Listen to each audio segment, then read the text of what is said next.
At number 21, Xavier 65-62. VCU knocks off 25th ranked Davidson on the road 70-68. I'm Eddie Garcia. Wake up, Lincoln. Come on, it's 6 o'clock. Rise and shine, rise and shine. It's time for Early Break with Sip and Jake, brought to you by Gaina Trucking. Live from the Coppel Chevrolet GMC studios in the heart of Lincoln, America. Here's 93.7 The Ticket's Jake Sorensen. Did seem kind of meh. And the Lincoln Journal-Star's Steve Sipple. Surprisingly good. This is Early Break with Sip and Jake, sponsored by Gaina Trucking.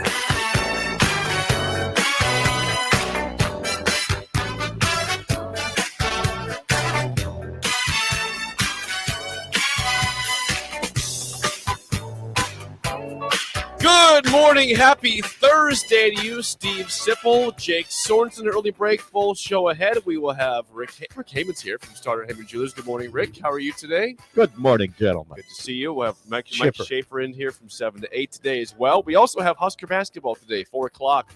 A doubleheader for the women and the men. Huskers, the men at play at 4. The women are to follow that game tonight at PBA. Huskers' first time playing for a while with COVID in both programs. So there you go. Yeah. Good morning to both of you. How are you Morning, today? Sip. Like yesterday, a little frazzled. What? Yeah, what's going on? I need to get here earlier. What you have been? What happened? Yeah, I don't know. I don't know. I just look at the clock. It's 5:52, and I'm like, oh, better go. I did not say that was it. that was close. That was close. I saw I that. think it was close. That was That was almost close. profanity at 6:02 a.m., which I could dump, but I prefer not to. Hello, Harrison. Yeah, hello, Harrison. The EP Hello, is here. Harrison. We got a full show today. We'll talk about We plenty do. in the world of football and basketball for Nebraska. We do got a lot to talk about. We do. And, of course, in the Big Ten Conference as well. We'll get to that here in a second. Last night, Trev Alberts, Nebraska's AD, did speak on radio about a variety of things. And I guess one of the main things, Sip, is that Memorial Stadium is going to implement a little bit of the widening of seats for next year, from 18 inches to 20 inches for the seats. Looks like in the end zones, he said that many of the bleacher seats in the end zones, Jake, in the end zones will be wide, from 18 to 20. Mhm. It's a bigger country. He says, of course, that's going to impact our capacity a little bit. We're going to lose some seats, but we're going to have that in place for next season. Who sang that song, Big Country? Yeah, Big Country did that. In a big Big country, Dreams dreams stay with you. like a lover's voice on the mountainside. Yes. I don't know the next line. I don't either. Seat comfort is very obvious and important, Albert said. In the end zone, the average width is 18 inches. We'll immediately expand those to 20 inches or more, the AD said. What we're going to do is we've got a lot of rows with 27 seats. We might reduce them to 24, which that, of course, would impact capacity. Not a lot. So that was the biggest news. He also lavished praise on the head coach, which for his moves this offseason, which I think we've been down that road. This might have been the second time he did that. Sure. It's possible. Well, he did it with me and Parker when we met with him last week. So that what else caught you? Anything else catch your fancy? They're still talking about what else they're going to do with the feedback from fans so far regarding the survey that sent out about 2 weeks ago. 2 weeks ago to fans. Yeah. Season very ticket holders. elaborate survey that Rick perhaps filled out. No, I need to fill it out. I've got it in my email. I need to do that today. So I'm going to do that first thing. I still block aside 20 minutes. Yeah, it still feels like what I hear from most people regarding the survey, and when you take it, Rick, you'll see this also. It feels like it's appealing more toward the higher spenders for Nebraska. It's not really for the common man. Say. Yeah, that's what people say. Jake, I don't now. Did you see the survey? Yes, I did. It was see the asking survey. about special boxes and mezzanines and lodges and stuff that the common man who's just trying to go watch a game doesn't care about. Well, the common man can't barely afford the tickets the way they are now. So they're appealing to a different. If you think about it, the suites right now, even though they're sold out, they're $100,000, right? Okay. And they seat how many people? $100,000 for an annually. That's 1 year for 10 years. Yeah. Oh, 10. Now wait a second. Over 10 years, you got to pay $10,000. $100,000 a year. Okay. So how many people sit in those things? A lot, Yeah. like 20. Yeah. 20 is 20 is So sweet, do the so- math on that. It's still not very good, but if you got 20 people together to buy a suite, is what I'm saying. Yeah. Break it down over a period of 7 games. Mm-hmm. It's still expensive, but The Vegas Bobcat chimes in and says there are multiple versions of the survey. Okay. Now, I don't know Interesting. that. Is that right? I didn't know that because That's what the Vegas the one that Bobcat I got says. was the one that most people said that they also received in terms of it was mostly for the people who are going to maybe buy suites or the upper level stuff. I thought that it was if you are just a person that had season tickets like in a high part of the stadium or even the middle part, not in a suite, it didn't really appeal to them. There was questions about alcohol, sure. I mean, You did that's see to it. everybody. Yeah, I took the survey myself. Oh, you did? Yes. Oh, Because we did a trade for tickets with UNL, and I was the one in charge of that, so I took the survey. fun. And I just didn't think that it, in terms of appealing to me, which I think I'm a common man, I answered the questions, but some of them like I don't really care. This does not apply to me. I'm not going to partake in the mezzanine or this special super duper suite over here. Yeah. yeah, but I think some people will. I mean, Some people will, sure.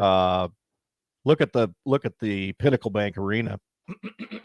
You've got the regular suites up there, which we used one time last year or 2 years ago. It was cool. Then you've got the Loge suites. Mhm. I went and saw Joe Rogan in the Loge suites. Okay. Those were cool. Okay. Do you ever sit with the unwashed? Oh yes, of course. Our seats. Are you a man of the people? Our football seats are in the South The Stadium. unwashed. God. Come on, man. Oh, I am man. the unwashed. Yeah, I am you the you sit in the press box. You don't even know what's going on out in, Ooh, in hey, there we go. Come There on, we and go. it's- yeah. down there on the It's 10 tailgate it's 10 where below. everybody's hammered. You don't even know that's going Yeah, on. it's 10 below and snowing. It's up there in 70 degrees. They're eating popcorn. Well, I will tell you this: I could go outside right now and be warmer than I am right That's now. not true. It's entirely false. It's Vegas Bobcat says his survey did not ask about sports betting or really? or Okay, any mine of the did. or many of the questions you discussed in your column. Hmm. So there are apparently multiple. I didn't know that. Interesting. Did not know that. Mine did ask about sports We betting. have a caller on. Well, let's get to a caller at 402-464-5685. Zach, you're on early break. Go ahead, man. Hey guys, Hi Zach. I'm just calling about the big spender comment, and I kind of want your opinion on this because I just found this out last night. Okay. I'm on the west side of the stadium. My family's had these tickets since like 1962. We got 4 of them. I was trying to get them transferred over to me this year, and this area apparently is having a donation increase. So $1,000 per ticket to transfer, and then $2,500 per ticket for just the donation. That's right. And I just Extreme. that maybe nothing to some guys. Whew. That's a lot of So money. that family tradition is going to die after this year. Just kind of wanted to get your opinions on that. Okay, Trevor's talked about Thank you, equity, Zach. and not being the case, because right now some people pay that donation and some don't. Right. And I think it has to do with if you're grandfathered in, you might not pay it. But if you're not grandfathered in, you would pay it. I think that's the way that works. You understand what Mhm. I'm saying? You Yes, understand I that gotcha. term. So there are definitely some people that do have to pay those licensing fees, but there's some that don't. Now, Trev is interested in equity in the stadium, making it so that some people aren't priced out. Now, that'll get complex and too complex for us to get into, Jake, but that's something to think about. That whole discussion is something to think about, because I'm sure Zach would be more apt to make that payment if Nebraska were 11-2 last Absolutely, year, sure. right? Yeah. Yeah. It'd still be a painful payment, but yeah, I'd be more apt Yeah. to pay it because, hey, the product is worthwhile and I'll pay that for that. Right. A lot of these discussions about the crowd and getting people to the stadium are about wins and losses. Sometimes I think we wouldn't be having some of these discussions if Nebraska were winning 10 games regularly. Man, 10 Probably games. not. But well, you got to they're keep not, up with though. the future, and this is Yeah, you do. in the next 3 to 5 years, you're going to see a lot of changes. Yeah, you're going to see a lot of changes. Jake, should we flip the conversation Yes. to the division? Speaking of changes, yes, there's Yeah, thank you. changes potentially coming to the Big Ten Conference. Sip in the terms of in the note of not having any more divisions anymore. Eliminating, Yes, Gary Barden of the Iowa AD was talking yesterday to the Athletic, Scott Docterman of the Athletic, and said that they are looking at eliminating divisions in the Big Ten, and we're going from 9 conference games down to 8. And then, of course, there's the Pac-12 ACC Alliance looking to play 4 games against those teams. Okay. as well. This is an interesting discussion from Nebraska, from everybody's standpoint. But here's what you have to know about this situation with Nebraska. Okay, if you go from 9 Big Ten games to 8, Okay. then the idea is you go to 8 in part because you're in this alliance with the Pac-12 and the ACC, Jake. Right, and Mhm. Rick. Right. You know what Okay. this is all Okay, about. now hold on. The thing that Nebraska fans have to understand is Nebraska, even though it's been losing, is still going to get matched in that ACC/Pac-12 situation against the very best teams of the Pac-12 or the ACC, because Nebraska is still a TV draw, and the TV folks are not going to match Nebraska against Washington State. Okay, they're going to match them against USC, or they're going to match them against Oregon, or they're going to match them against who would be the 3rd best team in the Pac-12? Utah. ASU. Yeah, Utah. Utah. Yeah, and in the ACC, they're not going to match them against the dregs of the ACC. Yeah. Okay, they're going to match them against Clemson, Florida State, Florida State, Yeah. Miami. those yeah. 3. That's what you're getting. That's what people have to understand about this.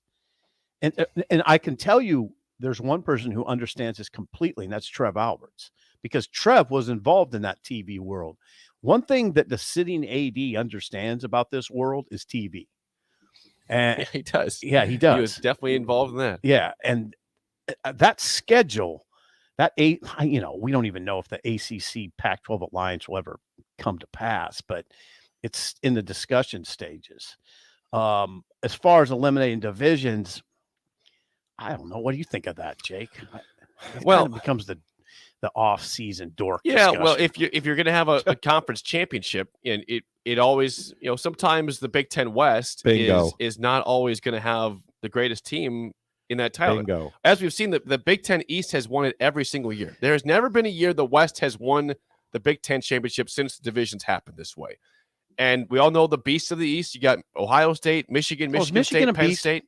Michigan was a beast for a year. Michigan just made the playoffs. I- So I'm can't even aware of call that. the beast right now. Oh God, are we really calling They Michigan a made- beast? They made the playoff. We They won almost it. beat them. They won the conference this past year. Yeah, that one year uprising. The Big Ten East is tougher than the Big Ten West. There's no way No around doubt about It's that. a But I better hesitate division. to call Michigan a beast. There's a beast. There's a one beast in the East. What does this? Ohio State, Yeah. but the other teams are also, Penn State's been a top 10 team a He's lot. disgusted with me right now. I am. I can't believe the team makes a playoff. Let's find a way to disparage. No, them I'm not over here. disparaging them at all. I just hesitate to call Michigan a beast. They were 2-4 last year. I mean, COVID was a weird year. oh, We all know COVID. Yeah, that. we all go to play the the COVID next card. year when fans were back in the stands and things were normal, they made the playoff. Yeah, they were a beast for a year. They're not Ohio State, Jake. I'm not saying they're Ohio State, but they're not bad. They're good. They're Okay, 2-4. okay, thank you. That's all I'm saying. That's But all I you wanted made to it like hear. they're bad. No, I did. They're not bad. You criticize anything about the you word beast use with the plural. Michigan. Yeah, you use the word plural. The beasts in the East. There ain't no beasts in the East. There's a beast in the East. There's a beast. Penn in State the- has won the conference before. Were they a beast? Nebraska just beat them last time they played. Right. COVID year. Beast. COVID year. Things were weird. What does this tell you, though? What does this really say about early what's bicker. coming? What is coming? What is coming? You know what's coming. They're going to expand the playoffs. Yeah. Right? We'll see when. Yeah, not I if bet Jim you- Phillips can help. Yeah, But Jim this Phillips is not going to This let is that in preparation of expanding the playoffs, and they don't want to have the Big Ten team all beat up coming out of a conference championship game. There won't be any conference Well, I don't championships know. anymore. I don't. Yeah, I guess that's the question. Is this to eliminate the Big Ten championship? Yes. Or do you want to have the top two teams play? I don't know what Could the be. plan It is. there. definitely could be that. It could go either way. It could be, let's just make sure we don't have our top team lose one last time in a title game That's Or it could say, let's give that team one more chance to have a huge win that's all this is and about. boost it up. Okay, I'm there. going to tell you something. This is what this is about to me. If they go from 9 games in the Big Ten to 8, and you got to play one of the best Pac-12 or ACC teams, I'm talking about Nebraska now, and then you got to play a Big Ten championship game. When's Nebraska ever going to not have 3 losses or 4 Yeah, losses? I know. I mean, Ugh. think about it. Your non-con is going to include one of the better teams in the Pac-12 or the ACC. Right. Then you play the Big Ten schedule, and if you happen to have a big year, then you got to play Ohio State at the end. The beast, Right. the one beast of the Right. East. NCAA, I know it's hey, they're the one true beast, but it's a deeper division. Yeah, I than got the you. Big Ten No was. doubt about that, Jake. We're not doing early bicker this morning. You're right. You're the one starting the Early big. You're right. You're right. It is, and I have referred to them as the beasts of the Yeah, East. you too. have said that I'm sure I have, yourself. except Why I are you- just why? I just hesitate to all of a sudden give Michigan that kind of credence after one big year in which they got slapped in the college Yeah, football. they won the conference and they beat Ohio State, They your did. boys, handily Yeah. this year so in the cold. at any rate. well, think about it. The NCAA is looking at the ratings for NFL playoffs right now. Oh yeah. They're looking at their ratings on March Madness. Mhm. I'm sure that the Division II playoffs probably got some pretty good viewership in football. And so this is going to happen. It's just going to happen. Well, There's when? no way. TV, as you said, Sip. Mhm. Trev Alberts knows TV. He knows this is coming, and so does the commissioner. I think so. Yeah, I'm not sure when it's going to happen. Well, or it how can't soon happen or- before 2026. I don't. or what how many teams it's going to be either. What is do you go from 4 to 16 right away? I don't know. Maybe You go to 4 to 8, you go to 4 to 12. I don't know what you go to. think of the TV money. Oh, I get it. Again, though, this isn't happening next year or the Right, year it's- after it's that. gonna It's be in preparation. Yeah. But it's at least 4 years away. It's Yeah. always about money. Let's get a call from Absolutely. Let's get a call from Chris at the Baldwin Shop at 402-464-5685. Chris, you're on early break. Go ahead. Good morning, Steve, Jake, and Rick, and that's exactly where I'm at There the you Baldwin go. Shop right now. No, nice to hear Chris, from thanks for you. Nice to calling. hear from you. What's on your mind? Well, first of all, I would like, I'm curious, your first caller, Zach, to go back to that. Okay. Now, hey, you guys, I've been a season ticket holder, as you know, since 1967. Okay. We're in the West Balcony, where they turn that into club seating before the 1999 season. Okay. We started having to pay the donation Okay. of $1,500 per seat per year Okay. in 1998 before that season. But now listen to this. I never got a survey. You still haven't gotten one. Okay. I think you No. could still get one. Check your junk mail. Well, that's just it. My junk mail, Jake, I hate to admit this, comes in the mailbox. That's outside on the street, not on email. My wife's got an email, but the university don't have one. They keep asking me about it. And I said, just like the paper tickets, just keep sending it to me in the mail. We can afford a 55-cent stamp over there, can't we? Mhm. But no, you guys, I'm curious where Zach's seats are, where they're, that's pretty gutty to ask for $2,500 per seat in the West Stadium, especially if it's down below. Mhm. You don't have access to the clubhouse, and especially Steve, Rick, Jake, with all the tickets last year that we couldn't give away. Jeez. Right. So I'm curious about that, where Zach's seats are. But anyway, hey, on this conference stuff, you guys, I'm wondering if this conversation would even be going right now if the Big Ten West was at what, 0-7 or 0-8, one of the Whatever two. it is. Never yeah. won. Yeah. Never won. No, never won. I don't know. Rick, I agree with you. I think the conference championship games may disappear. I always thought when they implemented those, the SEC did in the early 90s there, I thought they were kind of a hazard to your conference and maybe the best team in your conference through the regular season. Now remember, you guys, in 1996, Texas and Nebraska, that cost Nebraska probably a shot at the national title that year. In 2003, number 1 Oklahoma played in Kansas City against, I think, about number 8 Kansas State, and Kansas State just beat the hell out of them in that game. And that cost Oklahoma a shot at the title. So these conference championship games have always been risky.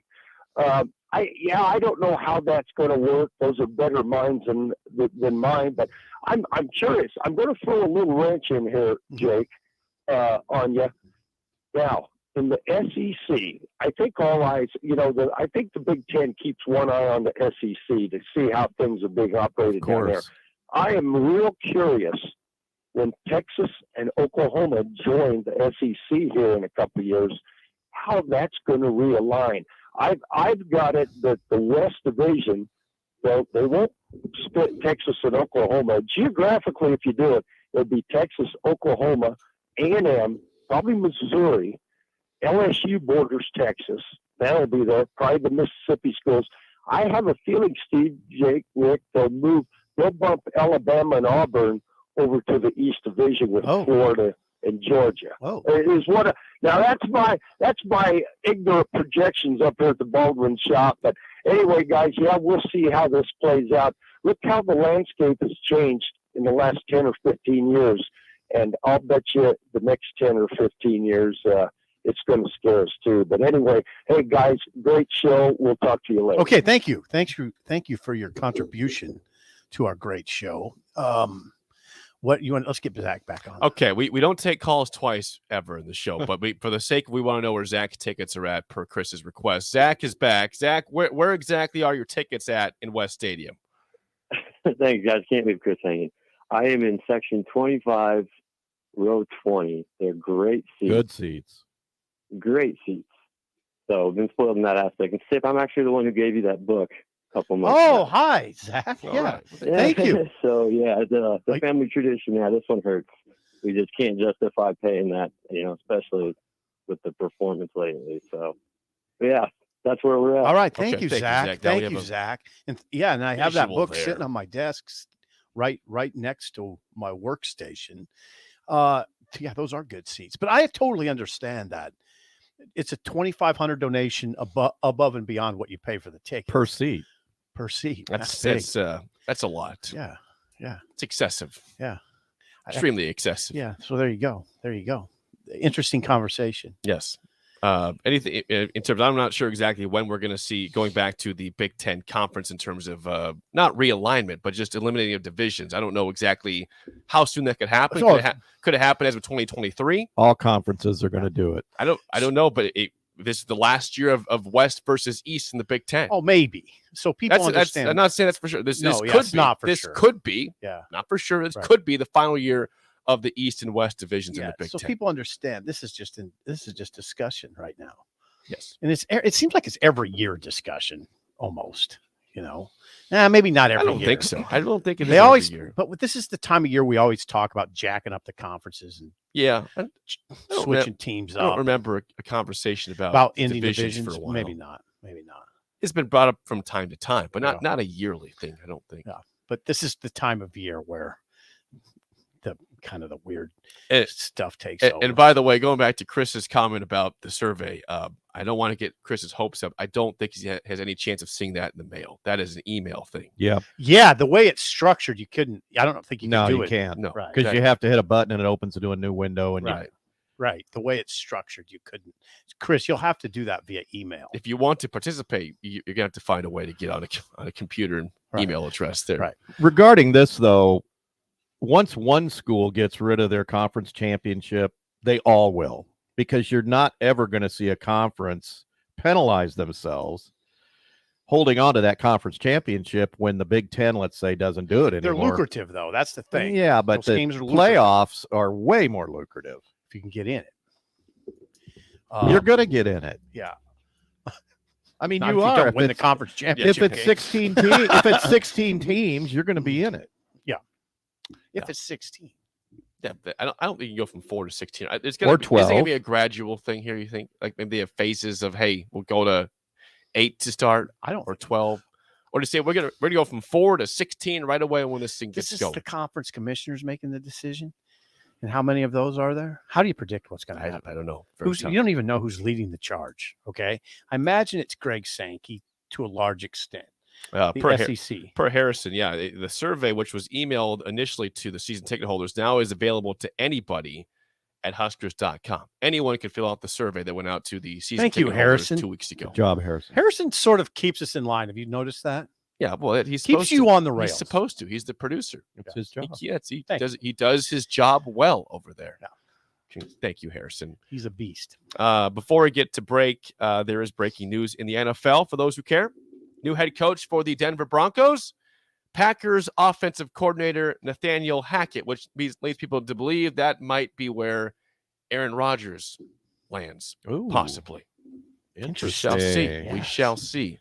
That is very. I still think to watch out for the Colts for Aaron Rodgers. Is that right? Great offensive line. Is that right? Phenomenal running back. That team, Carson Wentz held them back terribly at the end of the season. He was good in the middle part, but he was horrible to end the year. Do you think the old man might want to enjoy the comforts of an indoor stadium in his waning years? Absolutely. Yeah. I'm sick of playing in the freaking cold all the time. Yeah, that's a gorgeous place. I'm place. saying I'd put it on Colts alert right now for Aaron Rodgers. What do they call those little kind of Holiday Inns? Holiday Inn Express. There's a nice, if Aaron Rodgers is interested, there's a nice Holiday Inn Express right by that stadium. Oh, you think he wants to stay at the Holiday Inn Express? $50 million a year. Yeah. He needs to stay at the Holiday Inn Well, Express. he's got breakfast for him every morning. Well, that, and there's a convenience store right across Get the a bagel. street. Yeah. There's a convenience store right across the street. Oh, is that what he needs? Yeah, he could just walk over to the convenience store. Why don't you tell it and say, hey, I got an idea for you, Aaron. If you move to Indy, this is where you should live. And it's not in a apartment or house. It's the Holiday Inn Express. It's right next to, what's that place called? No, the Lucas Oil. Lucas Oil. Yeah, there's a lot of places in Indianapolis. I don't know. I can't read your brain that well. Lucas Oil Stadium. It's right next to Lucas. That's where we stayed. Me and Happer stayed. Well, congratulations. I'm glad you had a good time. All right. More next on Early Break from the Ticket.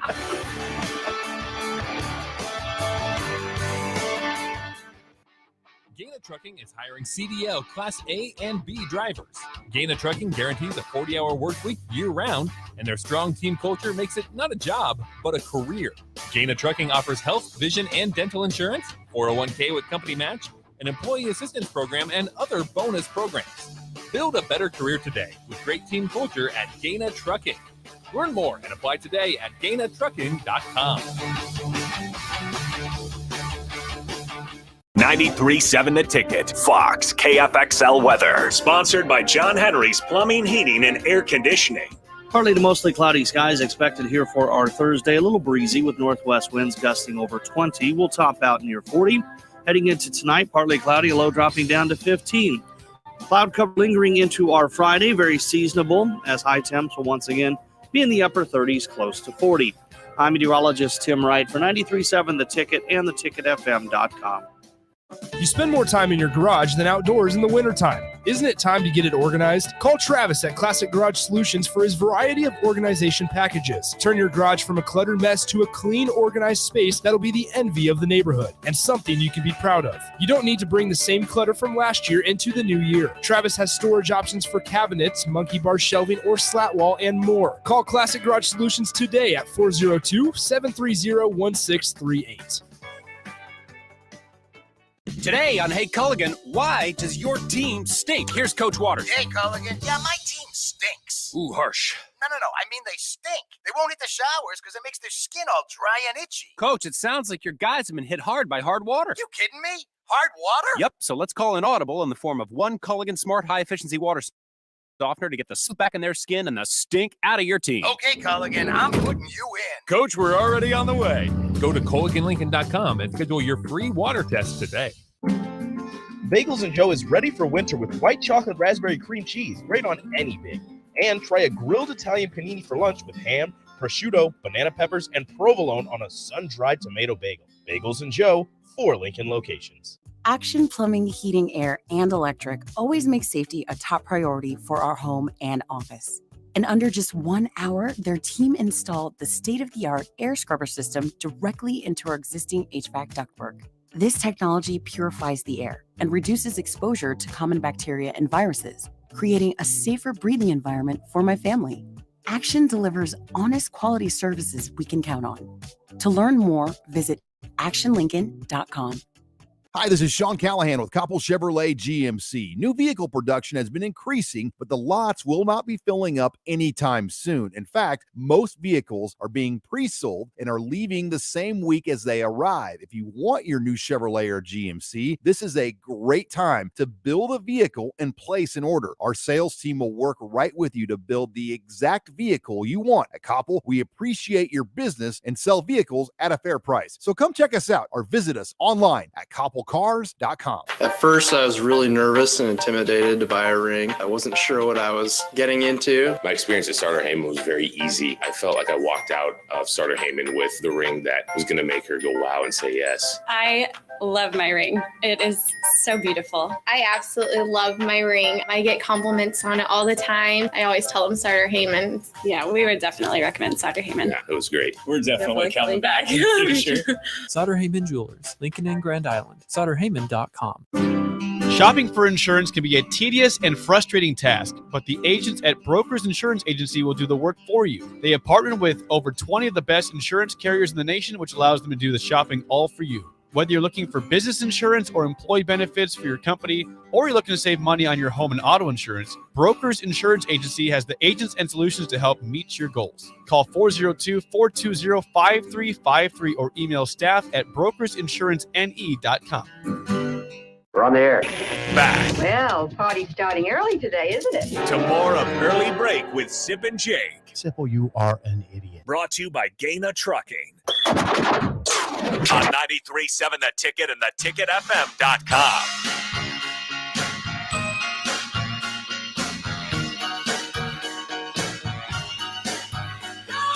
Husker basketball back in action today. They'll play at 4 p.m. at PBA against the ranked Wisconsin Badgers, who have a player you might know by the name of Chucky Hepburn, the freshman who starts for that team, the Badgers, point guard.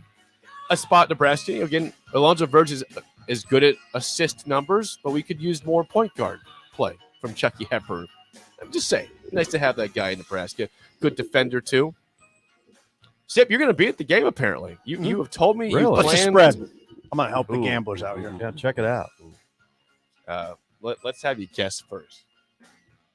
14. Hey, take your time. I got to pull this up here. So I'll say Wisconsin 7.5. 7.5 is your get. What's your guess? 14. I think it's got to be more than 7. No, I'll tell you why. It's not.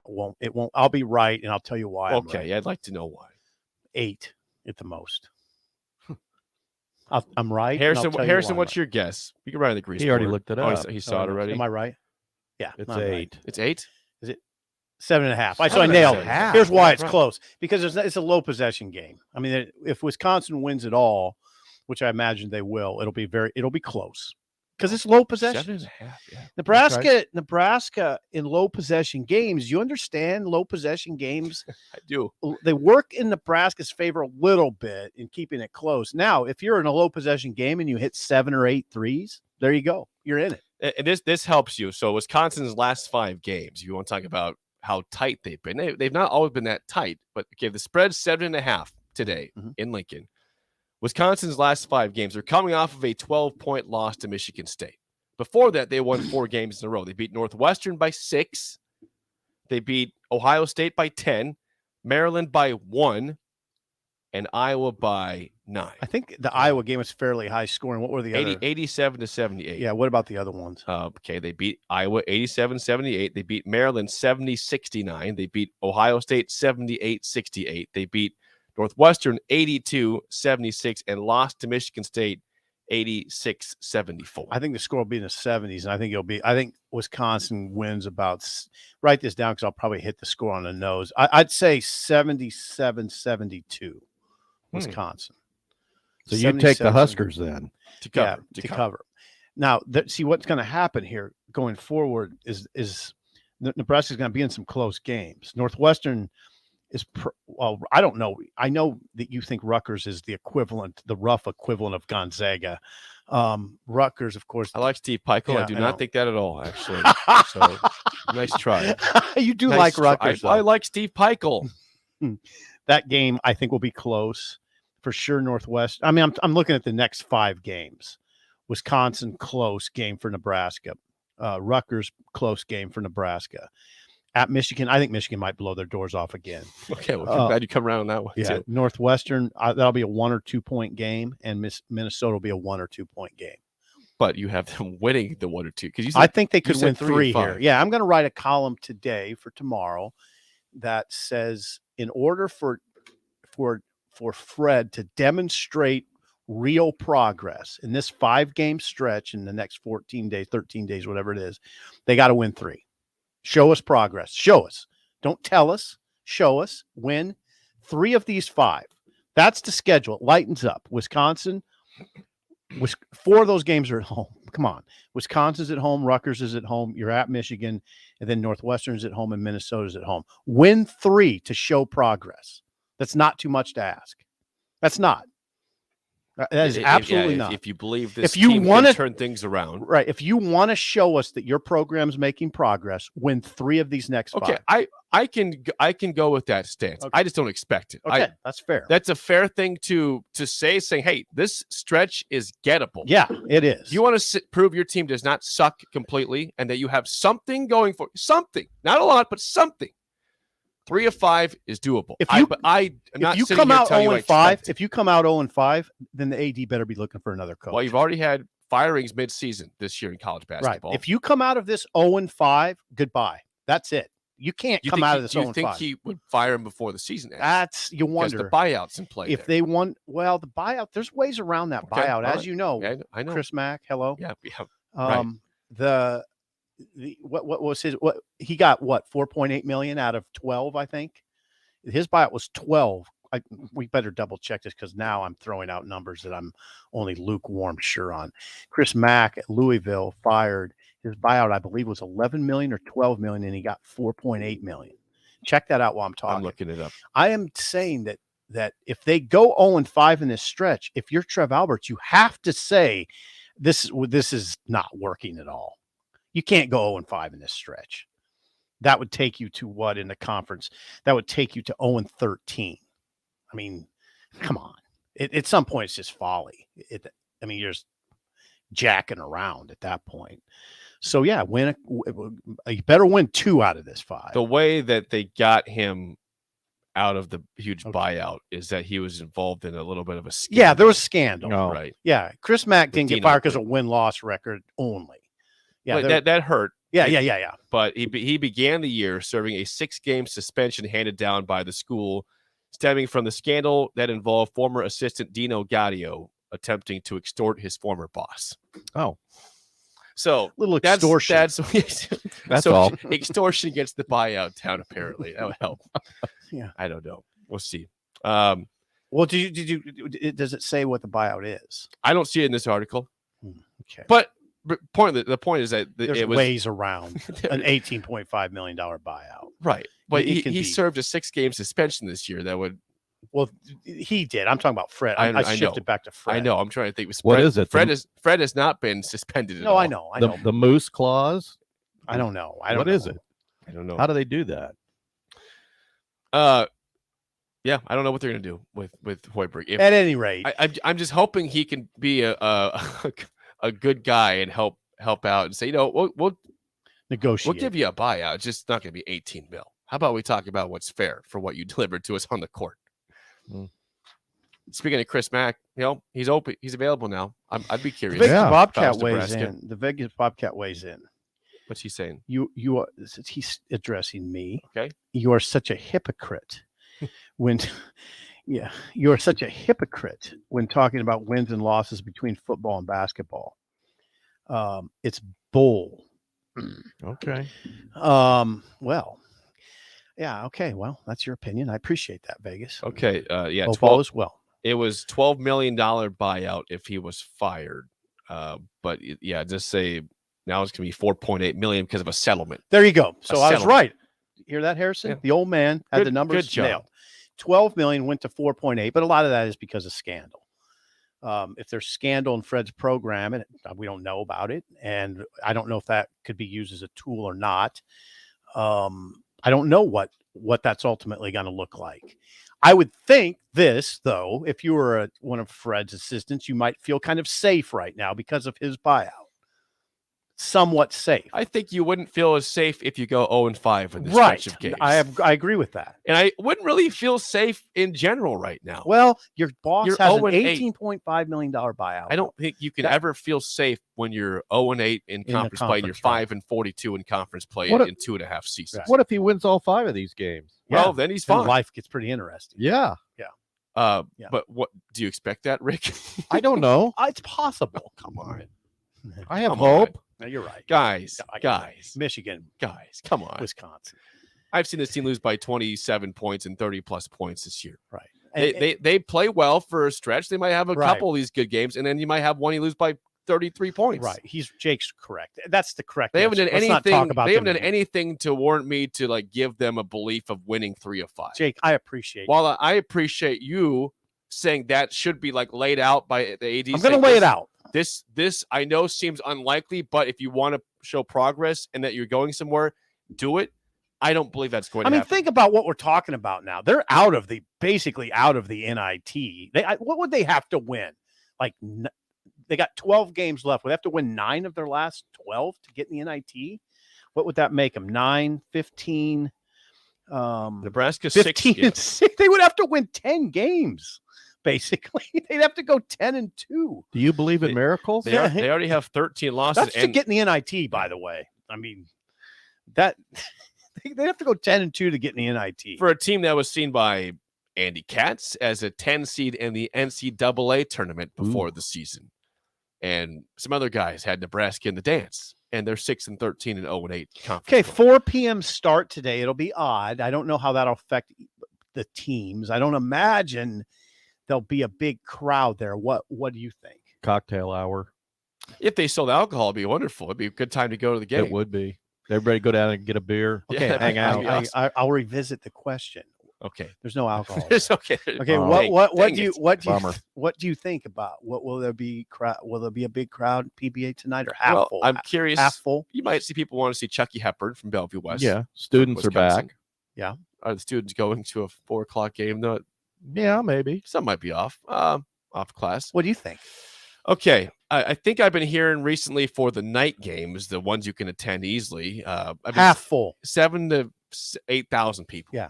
So today at 4 p.m., 6,000 maybe. Okay. Okay. At Just the below beginning. half. At the beginning, Yeah, and maybe- by 5 there'll be Okay. more. Because people can go watch the women tonight play also. Right. Mhm. That's a draw. Do we need to talk about Chucky Hepburn? Yeah, Chucky Hepburn, of course, comes to town, the freshman from Bellevue West, now at Wisconsin. Tim Miles did recruit Chucky Hepburn. Yeah, and so did Fred. But it was late in the process. There's an article in the World Herald about this, that what happened when Miles, now Chucky was really a big Tim Miles fan. And if Miles would have survived, I think it looked pretty good, Hepburn going to Nebraska.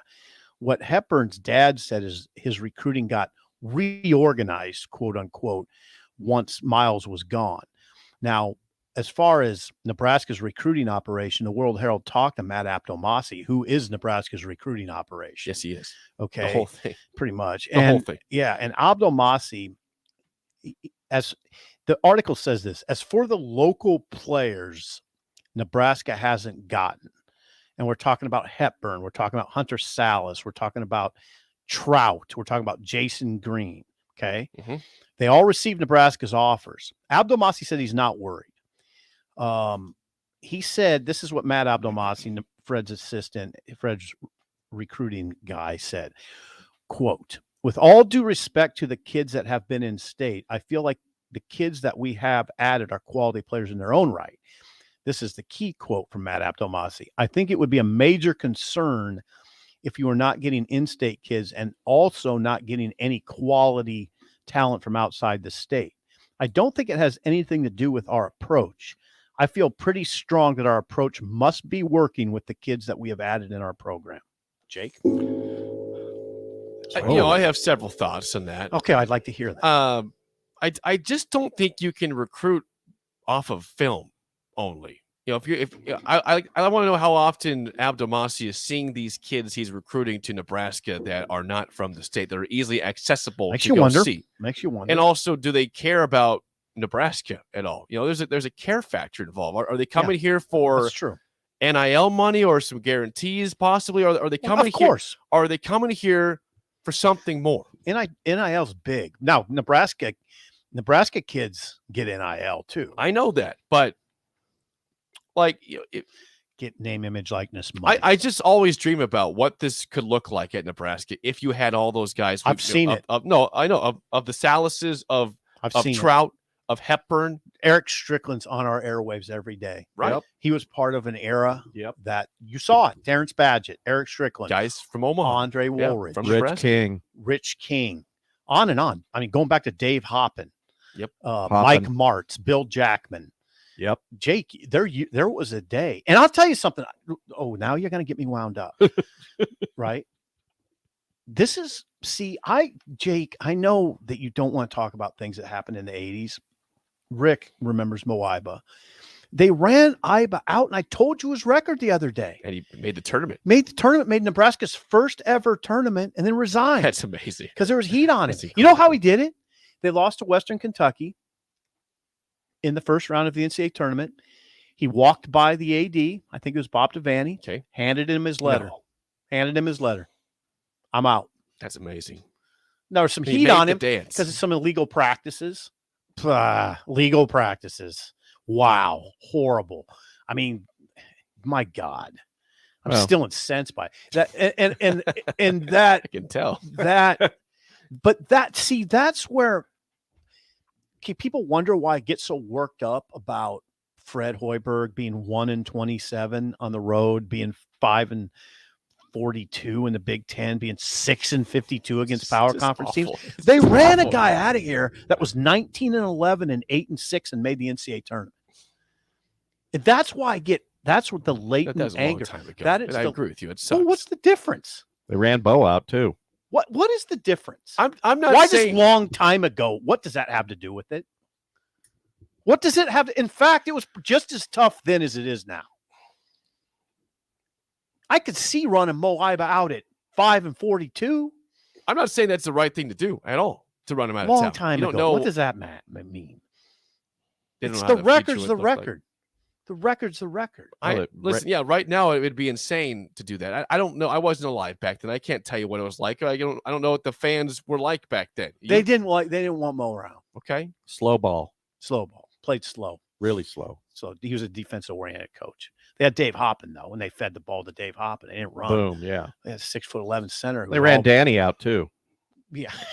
Well, Danny was 11-19 in his last year. So but he was still great recruiter, mostly a successful coach in his time at and Nebraska. he had Nebraska kids. He did. Yeah, he did. He had- or even kids from the region in general. If it's not Nebraska, it was kids from the region. He did a good job recruiting in state for sure. Yes, for sure. I just wish that Nebraska would, if it's Hoiberg or the next coach, that they actually start trying to get the kids in state a little bit more. Hold on. No, I'm a little bit defend more. Fred a little bit. If you're Hunter Salas, you got Gonzaga. I'm just saying. You got Kansas. You need to go a full press on this thing. We had this discussion. Send Mickey. You had, or maybe we didn't. I talked to so many damn shows I don't even know what. Okay, Isaac Trout, Grand Island kid. You know what his Final Four was? It's for Virginia. It was Virginia, North Carolina, Michigan State, and Nebraska. Mm-hmm. Jake. Maybe the NIL will talk big money with these cats. I don't care. What? Even that. Virginia, North Carolina, why would you Michigan pick State. Nebraska? I get it. Okay. Hunter Salas had Gonzaga and Kansas. I get it. It's painful. They were get too it? good for Nebraska. Hepburn has a perfect fit at Wisconsin. And he thought about Nebraska with Tim Miles. Then it went out the door. He went to he got offered in April of whatever year he was being recruited, and then went to a visit to Wisconsin in June and fell in love. And they said, "You are exactly what we need at point guard, Wisconsin. Yeah. You are perfect for Greg Gard's system, which is defensive, which is not totally defensive oriented, but they emphasize it. And what is Chucky? He's a great defender. A great basketball player. Yeah. Good. He's a guy you want on your team. Good with the ball, too. He's not Nebraska. He's from here. It's a guy you want on your team that's from Nebraska, but he's not on our team. I got Rick Heyman's Song of the Day is next on Early Break on the Ticket. You spend more time in your garage than outdoors in the wintertime. Isn't it time to get it organized? Call Travis at Classic Garage Solutions for his variety of organization packages. Turn your garage from a cluttered mess to a clean, organized space that'll be the envy of the neighborhood and something you can be proud of. You don't need to bring the same clutter from last year into the new year. Travis has storage options for cabinets, monkey bar shelving, or slat wall, and more. Call Classic Garage Solutions today at 402-730-1638. Bagels and Joe is ready for winter with white chocolate raspberry cream cheese, great on any bagel. And try a grilled Italian panini for lunch with ham, prosciutto, banana peppers, and provolone on a sun-dried tomato bagel. Bagels and Joe, 4 Lincoln locations. 93.7 The Ticket, Fox, KFXL weather. Sponsored by John Henry's Plumbing, Heating, and Air Conditioning. Partly to mostly cloudy skies expected here for our Thursday. A little breezy with northwest winds gusting over 20. We'll top out near 40. Heading into tonight, partly cloudy, a low dropping down to 15. Cloud cover lingering into our Friday, very seasonable, as high temps will once again be in the upper 30s, close to 40. I'm meteorologist Tim Wright for 93.7 The Ticket and theticketfm.com. At first, I was really nervous and intimidated to buy a ring. I wasn't sure what I was getting into. My experience at Starter Heyman was very easy. I felt like I walked out of Starter Heyman with the ring that was going to make her go wow and say yes. I love my ring. It is so beautiful. I absolutely love my ring. I get compliments on it all the time. I always tell them Starter Heyman. Yeah, we would definitely recommend Starter Heyman. Yeah, it was great. We're definitely coming back. Sure. Sauter Heyman Jewelers, Lincoln and Grand Island. SauterHeyman.com. Gaina Trucking is hiring CDL Class A and B drivers. Gaina Trucking guarantees a 40-hour work week year-round, and their strong team culture makes it not a job, but a career. Gaina Trucking offers health, vision, and dental insurance, 401k with company match, an employee assistance program, and other bonus programs. Build a better career today with great team culture at Gaina Trucking. Learn more and apply today at GainaTrucking.com. Shopping for insurance can be a tedious and frustrating task, but the agents at Brokers Insurance Agency will do the work for you. They have partnered with over 20 of the best insurance carriers in the nation, which allows them to do the shopping all for you. Whether you're looking for business insurance or employee benefits for your company, or you're looking to save money on your home and auto insurance, Brokers Insurance Agency has the agents and solutions to help meet your goals. Call 402-420-5353 or email staff at brokersinsuranceNE.com.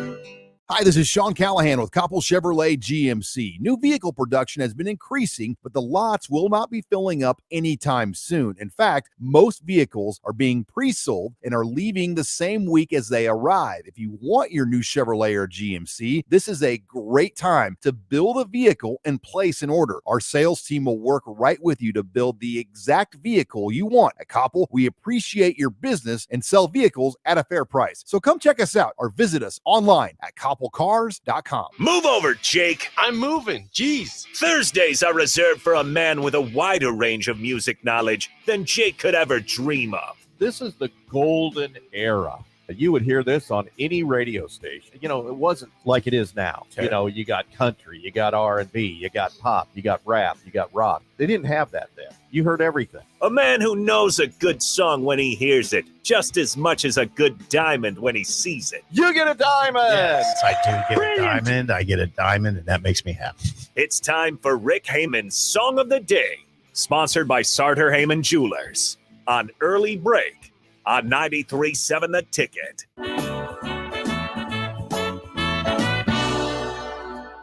You left me here on your way to paradise. You pulled the rug right out from under my life. I know where you go to. I knew when you came home last night.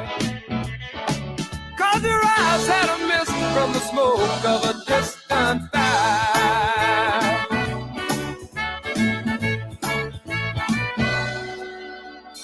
Lord, I was stoned, should have seen it come a long time ago. Jesus. Song of the day, Smoke from a Distant Fire by Sanford Townsend Band. Oh, 464-56851 is bad. 10 is good. Text your rating on Rick Heyman, Sauter Heyman Jewelers Song of the Day. So cold. And that mist in your eyes feels like rain on the fire in my soul.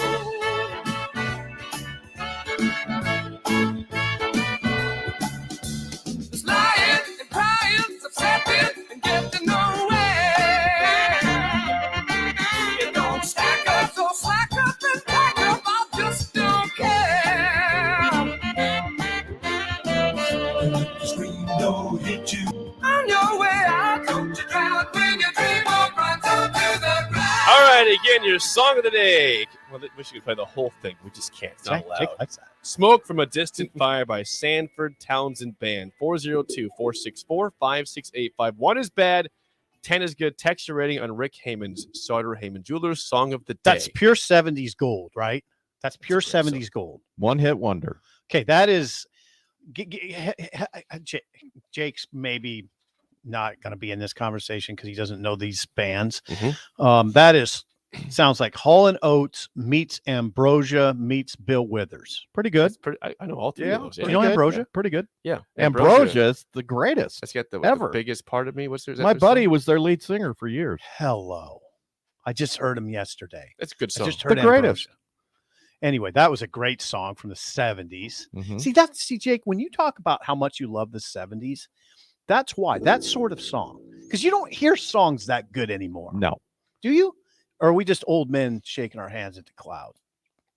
No, they don't play stuff like Fist. that. There's That's a no beautiful music. song. There's no new music that's like that anymore. Harrison, do you hear anything like that sounds that good anymore?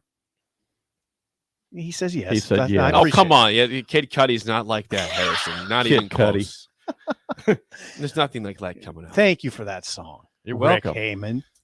You gotta guess. You gotta give him a rating. 9.5. Whoa. It's all every time I've that's the example of a song that I've heard thousands of times, and every time I hear it, I think that is a one hell of a song. Yeah, I'll go 9-1. Okay. Nice. That's high. We got to guess Harrison's score. Did you write a score down? Yeah, Harrison. I don't know. He was Yeah. grabbing that thing real quick. I think he Easy. likes it. Don't change your score, Harrison.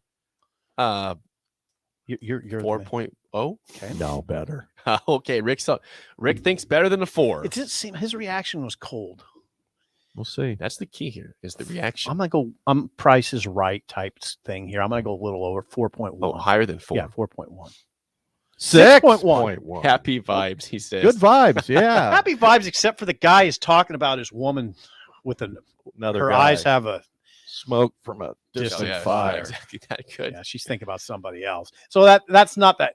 Well, it could be a happy vibe if you're sick of her. It's a happy sound. Right. The lyrics maybe aren't, but the sound is Yeah, happy. it's very. Very peppy. All right, Rick. Thank you, Rick. Let's get into Good You're it. song. welcome. Okay, first I got to give a shout out to Steve from Pioneer Door, who came over and fixed my garage door that was open for a week and a half when it was 20 below zero. Oh no.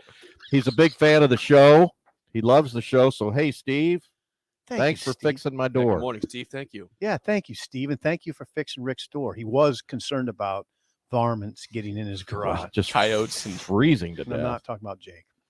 Okay, this song, "Smoke from a Distant Fire" by Sanford and Townsend Band, one hit wonder, 1978, 76. Excuse Oh, me. that's gold. That's gold. That's gold.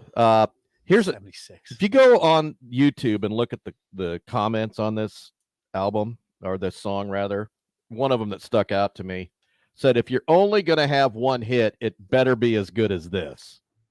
I thought that's the perfect comment for this song Okay. because it is so good. How do you do that song? And I bought this record. I had the album back in the day. The rest of the album was very so-so, but how do you come out with a hit like that? And if you go back and I'll ask the listeners to go back and listen to that song on YouTube really carefully. Mhm. Listen to the bass riffs, listen to the B3 organ riffs, listen to the two guys singing together. I mean, these guys it's outstanding how good they are. And the guitar riffs, I mean, it's excellent. Jake always wonders that how those dudes could put out such gold and not have anything else in their holster? Yeah, they had 3 records total. I don't get it at all. I don't get it. I mean that. King Harvest King Harvest. How yeah. could they bring out Dancing in the Moonlight and I know. nothing ever after that? It's impossible. Well, that's why we're doing One Hit Wonders. And these are good ones. Okay, so they really are. They were a band featuring Ed Sanford and Johnny Townsend. Previously worked together in a Tuscaloosa band called. Let's see if they don't like what I got to say, because Alabama. that's one of your questions. After they started out in Alabama in Tuscaloosa, so that's Roll Tide country. They signed a publishing deal with Chapel Music, so they were songwriters. They co-wrote Peacemaker for Loggins and Messina, which is an incredible song. That's another one of those that, I mean, how do you write that song and not have another hit? So anyway, they recorded this at Muscle Shoals Studio, which if you haven't, there is a Netflix documentary on Muscle Shoals Studio. It's fantastic. So you should watch that. It goes back through the history of everybody that had recorded there, including Leonard Skinner, among a lot of other very famous blues people over in the years and jazz. They went on tour opening for Fleetwood Mac on Rumors Tour. Whoa, Sanford Townsend did? Yes, I remember this.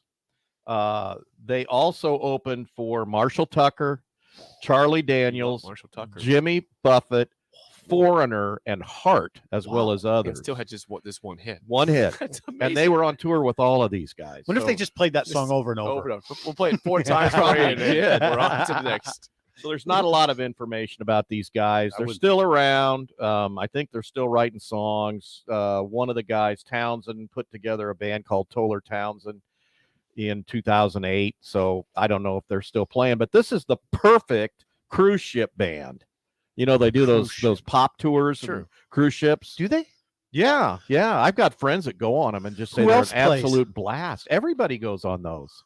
The old pop, like Poco might play in there. Well, yeah, but yeah, I mean Toto, Poco. Yeah, not Toto, but Toto's too big. They're For the too cruise big. Ship. No, they too big for that. Hits. Yeah. Air Supply. Yeah, stuff like that. Ambrosia. Ambrosia. Old rock and roll blues guys, pop guys. I mean, that would be that would be fun because you get to meet all these guys. Except you're on a ship. So, well, yeah. I mean, you're locked. I mean, I'm You're locked and loaded. It freaks me out. I'm not a cruise guy. Yeah, me either. No, cruises are fun. Okay, Stuffed Sippers. Here we go. Okay, get your trivia hat. Were Sanford and Townsend, they both played the same instrument. Did they play guitar, keyboards, or drums? Oh boy, God, that's a hard question. Guitar, You wouldn't keyboard, think or they drums? Both play keyboards and both drums. One of those. They both played the same instrument. I'll say guitar. You get a CZ. They were keyboard players. Did they both play keyboards on stage? Yep. Wow. That'd be cool. We had 2 keyboard players in my band. Okay, all for one. Was this song better or worse than number 10 on the charts in 1976? In other words, higher. Yeah, it was in the top 10. That's what I'm going to say. Top 10 song. You get a diamond. It was number 9. Number 9. Okay, 1 for 2. And was the band's first name, the first name of the band, Heart, Frog, or the Jackals? Oh, before it was the Sanford Townsend Yeah. band. Heart, Frog, or the Jackals. I'll say the Jackals. You get another CZ. It was Heart. Heart. Before Heart came along. The real Heart. Heart took the So name. that is they are they would you say they were Alabama based? They were until they moved to LA. Okay. Nice. Rick, what's going on right all I now got. at Sauter Heyman? Hey, we're Jewelers? getting ready for Valentine's. yeah, We big got a time. great special coming on that. We sold last night online a beautiful pearl bracelet with a Husker charm on it.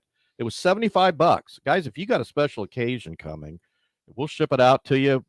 Kelsey includes a wonderful Bowers chocolate in with each order. Beautiful. That's worth it alone. But anyway, hey, check us out. We're at downtown 12th and O, South Point, and Grand Island. Check us out at SauterHeyman.com. And I'll post more info about this on my personal Facebook at Rick Heyman. All Okay, right, thank Rick, you. Always, Wow, that was good today. always wonderful. Great song again, and we will chat with you again next week. Bye-bye. All right, Mike Schaefer, top of the hour next on Early Break on the Ticket. Last thing before break, guys, it's getting darker and colder outside every day. That means your time playing golf, tennis, whatever you do outside is getting limited, but you can always find things to do inside, including craft axe throwing in Lincoln.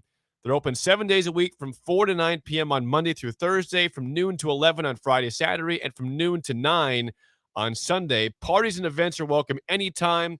For more information, call them at 402-802-9696 or go to craftaxethrowing.com. That's Craft Axe Throwing, 18th and N in Lincoln.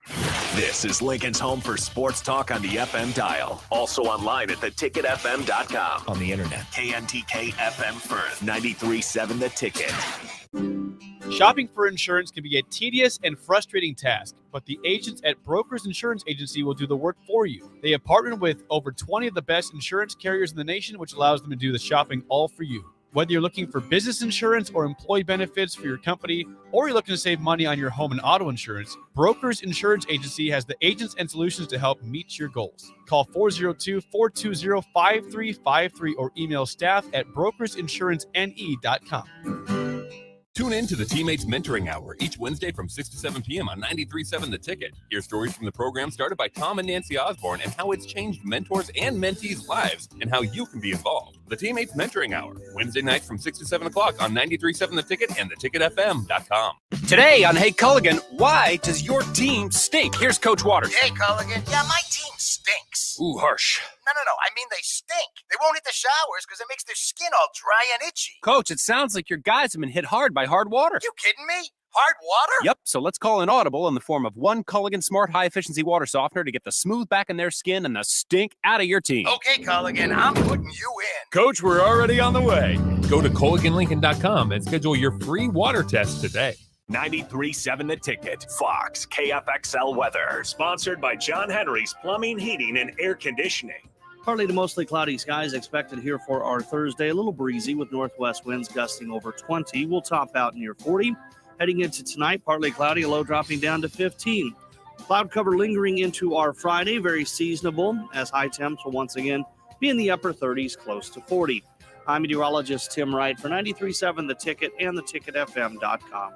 Hi, this is Sean Callahan with Coppell Chevrolet GMC. New vehicle production has been increasing, but the lots will not be filling up anytime soon. In fact, most vehicles are being pre-sold and are leaving the same week as they arrive. If you want your new Chevrolet or GMC, this is a great time to build a vehicle and place an order. Our sales team will work right with you to build the exact vehicle you want. At Coppell, we appreciate your business and sell vehicles at a fair price. So come check us out or visit us online at CoppellCars.com.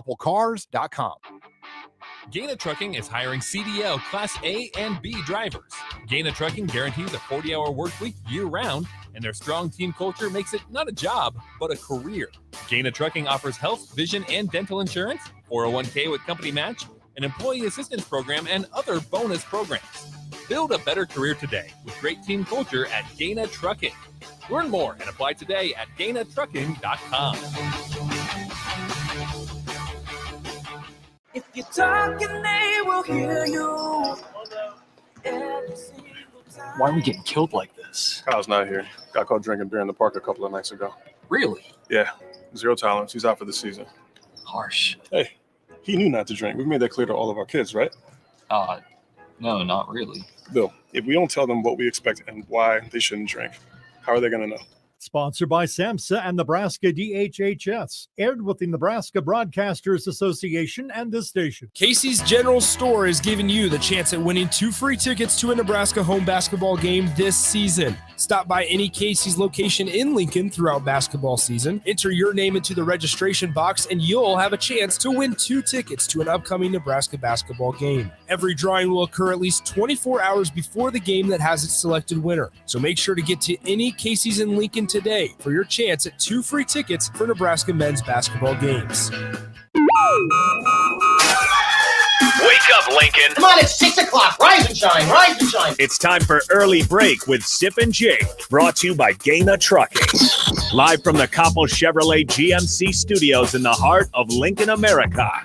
Here's 93.7 The Ticket's Jake Sorensen. Did seem kind of meh. And the Lincoln Journal-Star's Steve Sipple. Surprisingly good. This is Early Break with Sip and Jake. Sponsored by Gaina Trucking.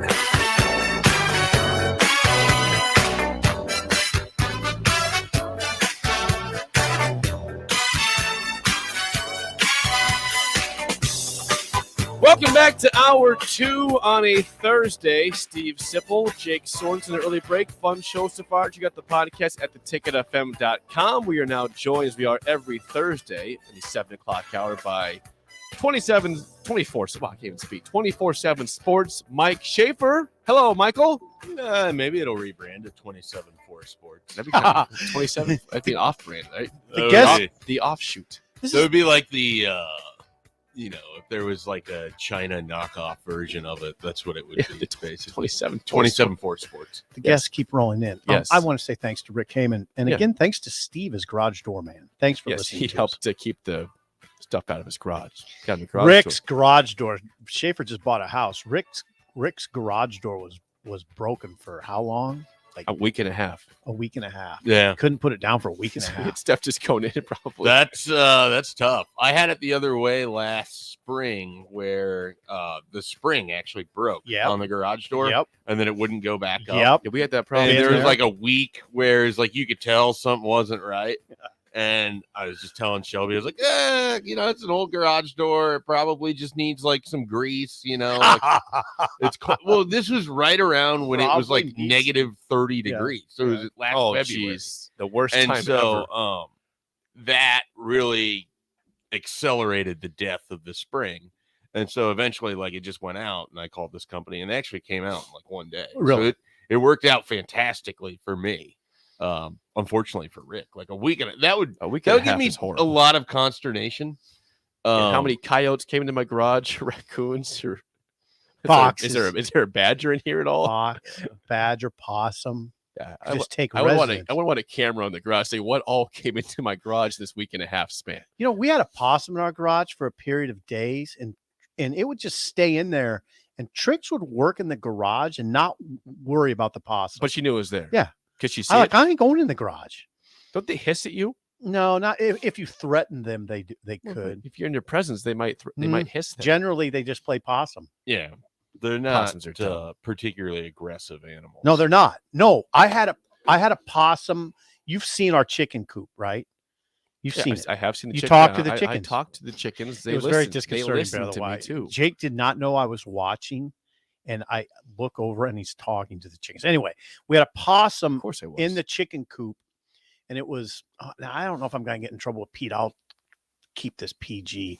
The possum was up on the wiring, on the fence that encloses the chicken coop. And it was it was on there, and Trix is like, you got to get that possum out of there, and I'm like, okay. So I went and got the blower, the leaf blower, and just blew. You blew up. I thought that would do it. Okay. It didn't. The possum just stuck on there. I mean, it was just stuck on there. Yeah. Tighter. Yeah. He was fine. Pissed him off even more. Then I went and got a shovel, and I didn't take full swings, but I hit him pretty good. Stayed there. Called animal control after that. Animal control guy comes in. You know what he does? What? You know what he does? What do you do? Comes in, grabs the possum by the tail, takes it out. You're like, Without I should have incident. done that before. Without incident. Yeah. I would like to point out that you shouldn't worry about that story with PETA because you have the other one where you took the hammer and you ended an animal's life. That's right. And you told it like multiple times on air. The muskrat in Columbus. So if He PETA looked was at going to me. come after you, it would have already happened. So I don't think you have to worry. About It was a dying looked at you. muskrat. He looked at you. It was a dying Well, muskrat. look, you don't have to. In explain it Columbus. And again. here's what happened. My boss was a hard ass. Can I say Hard that? ass. Yeah, Can sure. I say that on the radio? Hard Sure. ass. It's the fifth time. Zook, he knew I was a tender heart, kind of, Yeah, and he was always trying to tough me up. He was a Marine, and he was always trying to do things to tough me up, make me eat hot peppers and stuff, just various stuff to toughen me up. Did it work? I don't know. And You feel tougher now? Do you feel tough? and then so he had the guys gather around this dying muskrat and said, Sipple, you got to hit this thing on the head to put it out of its misery. And I was like, what? No way. I'm not doing this. He goes, yes, you are. Here's the hammer. And literally the guys were gathered around, there's like 7, 8 guys I worked with. They're like, you got to do this, Sipple. Were they chanting one of us? No. But they said, you got to do this. You got to do this. And I'll never forget as long as I live. I went to hit the muskrat and it looked at me right as I was hitting it. Like, you really going to do this? Was it a sad, like cowering look, or like a pissed? It was like, sad. How dare you? It was sad. I don't even know why I'm bringing this up because it was sad. It had to happen, though. I mean, Zook was right. I mean, this had to happen. I love how often this story comes up. It's always worth it every time it comes Yeah, up. no, I mean, I'm not like trying to end it by any means. That's over. The story's over. That was the story. I love that you were worried about Pito with the blower and the shovel, and the possum was ultimately fine, but the muskrat can't say the same. Well, the muskrat was already dying. Yeah. So I think Peter would say you did the proper thing. Well, I mean, what would have been a better option? Try to nurse it in back. this country. We don't believe in assisted suicide, Steve. So, I mean, he's got a point there, Sip. He's got a point. All right, we better talk about real. You don't want to talk about Kevorkian? Jack, no, not Jack. Is there a Kevorkian that bats clean-up for the A's or something? No. All right, let's talk something else. Yes. If you have any questions for Schaefer, please call or text 402-464-5685. By the way, this hour is sponsored by Trek CBD. It used to be. 2 locations in Lincoln. We'll get to that here in a second. Schaefer, so the Big Ten apparently is looking at eliminating divisions and just going to one conference, no East, no West. I would ask you this: what are the pros and what are the cons to that, and what list has more? For me, the pros are I don't think divisions really do a whole lot for you. I don't know that you can look at a conference and say that there's one really just even divisions in that major conference. I mean, you don't have it in the SEC, you don't have it in the Big Ten. I don't know, maybe the ACC if Clemson isn't as good as they have been, but basically if Clemson's on one side of your conference and Notre Dame isn't in the conference as a full member, then you don't really have another team that registers at that level. So I understand the idea of them to help divide and make scheduling easier, but it ultimately just sort of creates, I think, bad feelings amongst it. I mean, you would rather be in the SEC East than the SEC West right now. And how many better teams are in the SEC West? Georgia, I know, just won the national championship, but still, they have the path of least resistance compared to Alabama. No doubt about because they don't have to play Auburn and Mississippi State and, LSU and Texas A&M. They sometimes have to, but they don't always have to. So I look at it in the Big Ten, and it's just like, to me, if you can eliminate those divisions, you can set it up if you have to have which I would eliminate a conference championship too. But the value of that has always been somewhat tied to just making more money for the conference and ultimately harms the teams more lucrative than it helps. So I'm like a full-on anarchist, I guess, when it comes to this. But assuming you're keeping the conference championships, I'm fine with eliminating the divisions. I do think you have to figure out how you protect certain matchups so that they always happen. I had a friend of mine basically send me, he's been like pushing for this for years.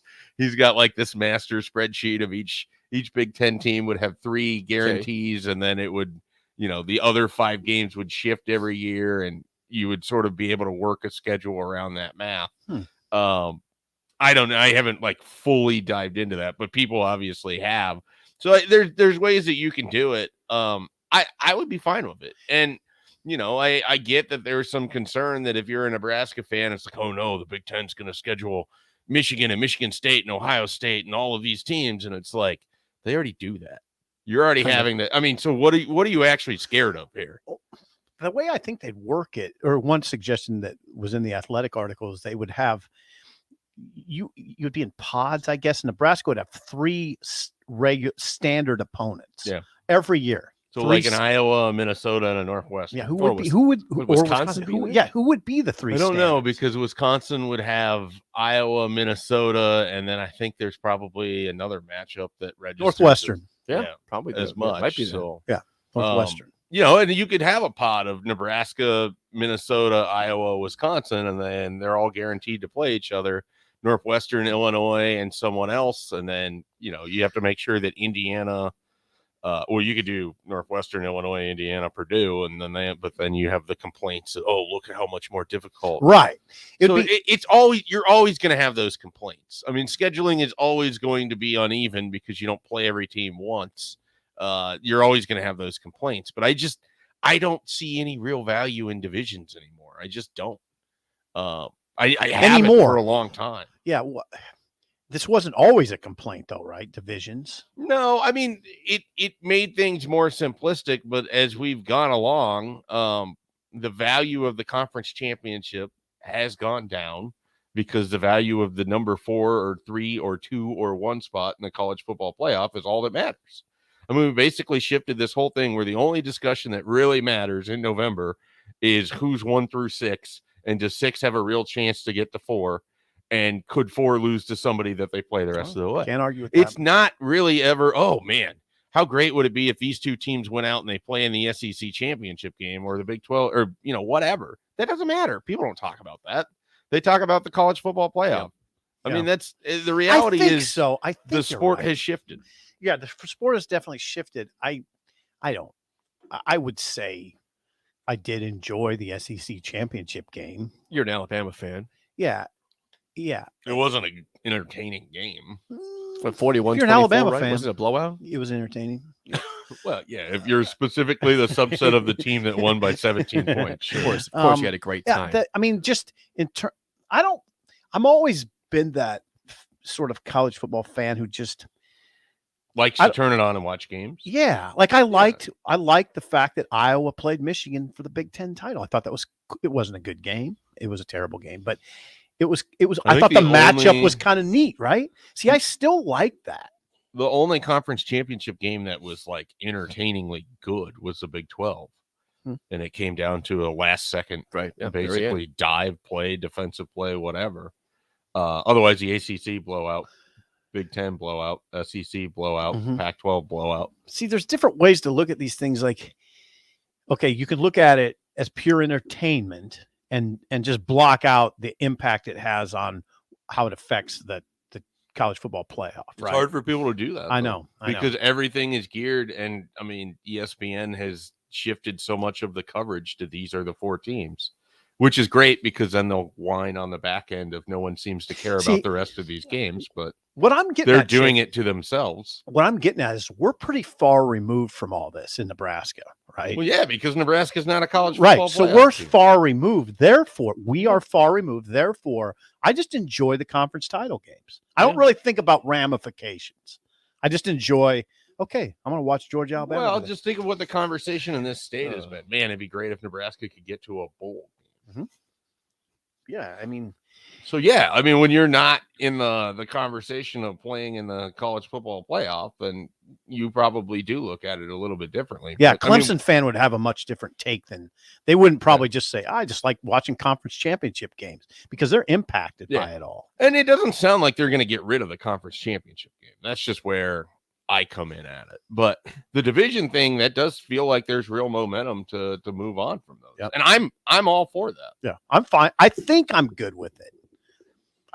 I think I'm good. The benefit of not having divisions is if you still do have a conference championship game, you're going to have the best 2 teams in the conference for sure. Not one team that just didn't win the East because they weren't quite as good as the other team, it but could that's be still just better than the West. It could be a repeat game, though, right?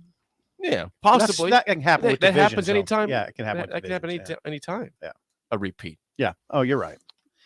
So just Michigan, Ohio State played again. Yeah, because they're the Maybe. See, When that's Michigan the, State but beats Michigan. now we got into something there though. Think about that. The game is if it's played back-to-back games. If it stays in late November, is that what we're talking That about? would be pretty strange to have it played the Michigan back-to-back State weeks. beat Michigan this past year. Right. Michigan State's Oh, beaten No, Michigan. he's like- saying maybe back-to-back weeks though. Well, no, I get that, but I'm just saying, like, when people immediately go to, well, you'll just get Ohio State, Michigan.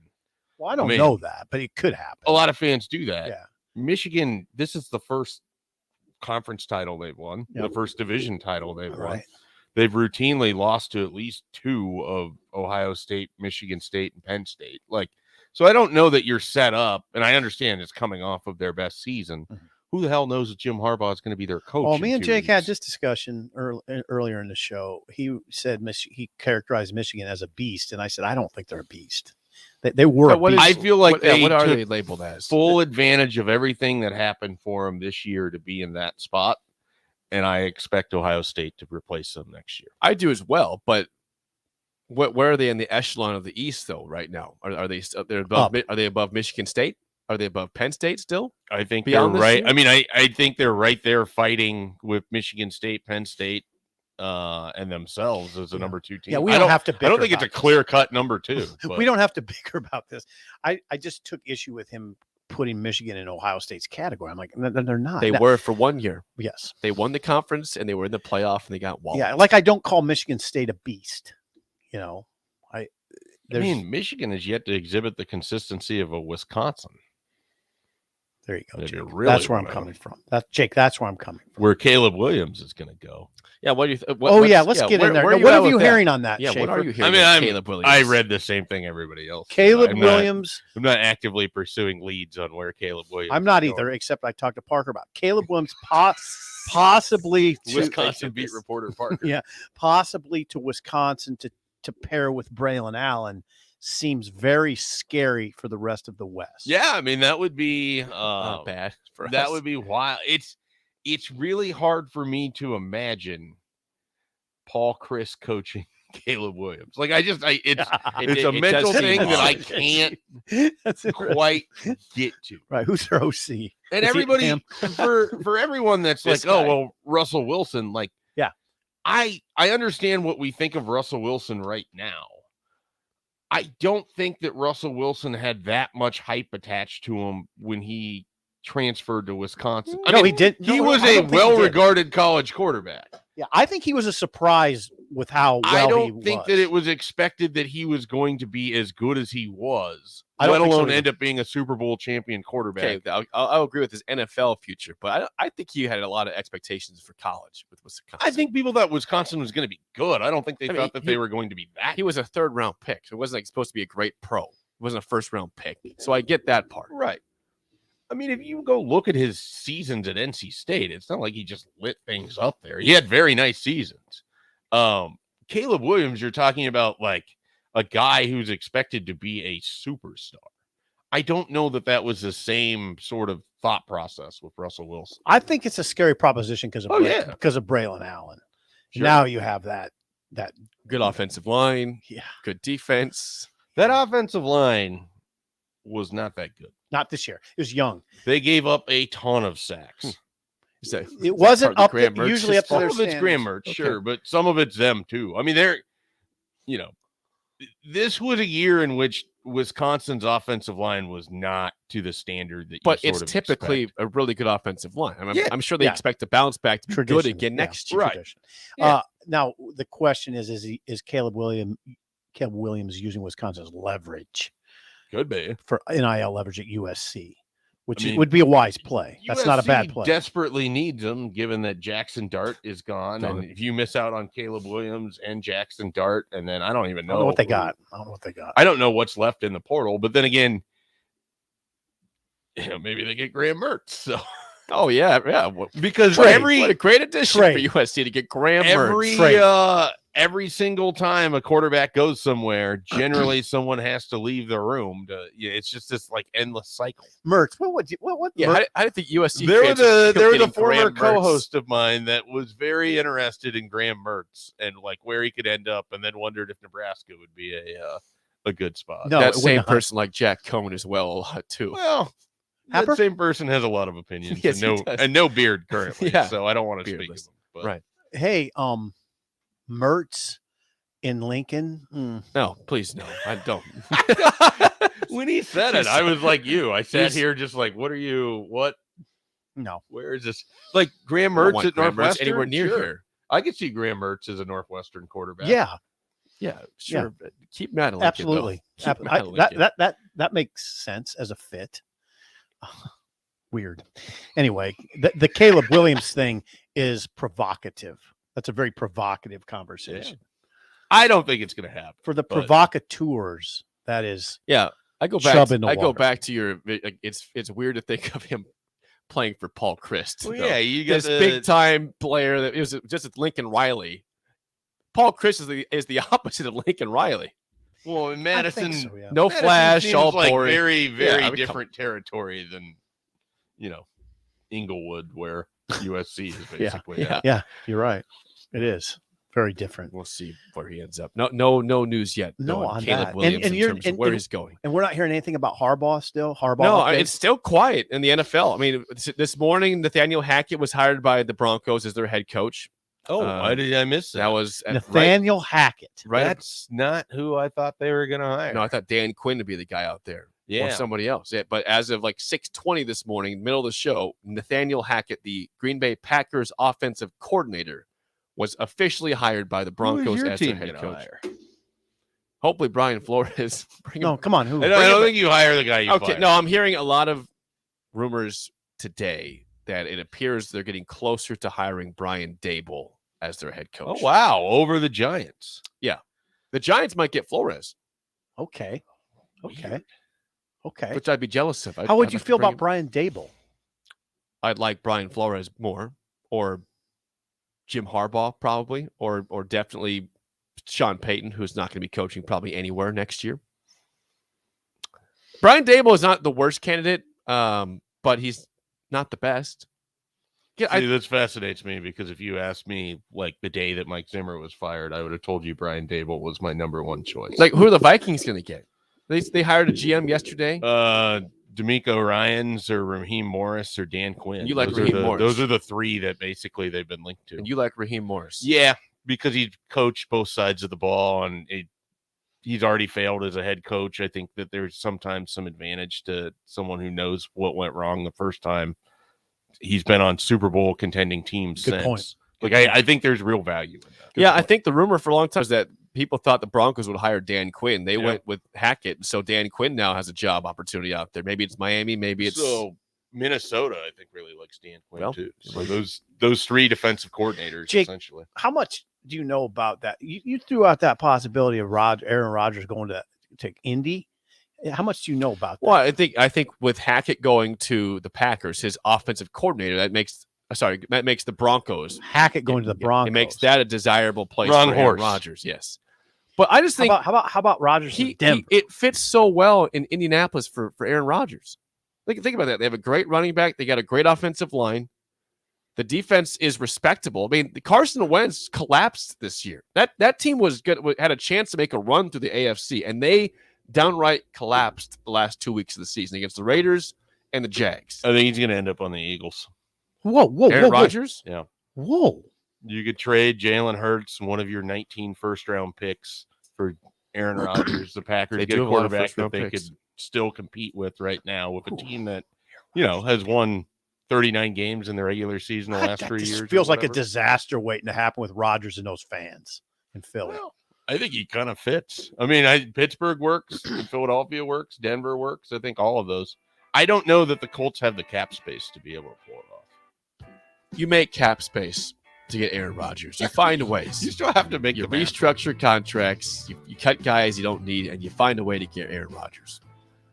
I'd like the Dolphins to get involved, but This I guess segment we're went stuck with everywhere, Tua. by the Yeah, way. it'll keep It going really did. places too. Muskrats, Rodgers. Muskrats to Rodgers. Yeah, possum. You never know what you're going to get on Thursday. Both of them put out of their misery. More next on Early Break on the Ticket.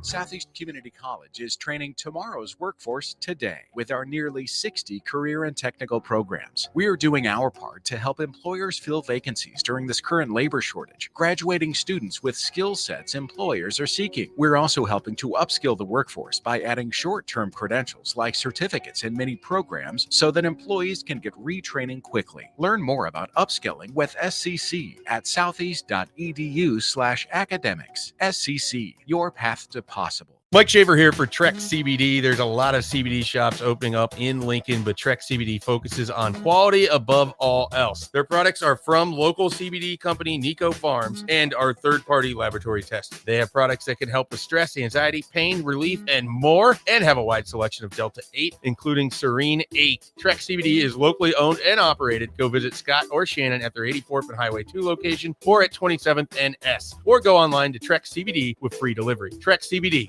CBD done right. Gaina Trucking is hiring CDL Class A and B drivers. Gaina Trucking guarantees a 40-hour work week year-round, and their strong team culture makes it not a job, but a career. Gaina Trucking offers health, vision, and dental insurance, 401k with company match, an employee assistance program, and other bonus programs. Build a better career today with great team culture at Gaina Trucking. Learn more and apply today at GainaTrucking.com. Freddy's Frozen Custard and Steak Burgers is all about the good and creating more of it.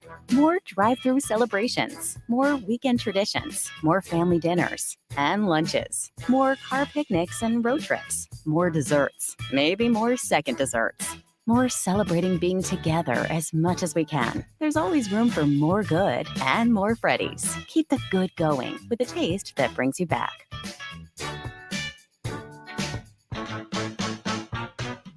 Action Plumbing, Heating, Air, and Electric always makes safety a top priority for our home and office. In under just 1 hour, their team installed the state-of-the-art air scrubber system directly into our existing HVAC ductwork. This technology purifies the air and reduces exposure to common bacteria and viruses, creating a safer breathing environment for my family. Action delivers honest quality services we can count on. To learn more, visit actionlincoln.com. 93.7 The Ticket, Fox, KFXL weather. Brought to you by Bryant Air Conditioning, Heating, Electrical, and Plumbing. Partly to mostly cloudy skies expected here for our Thursday. A little breezy with northwest winds gusting over 20. We'll top out near 40.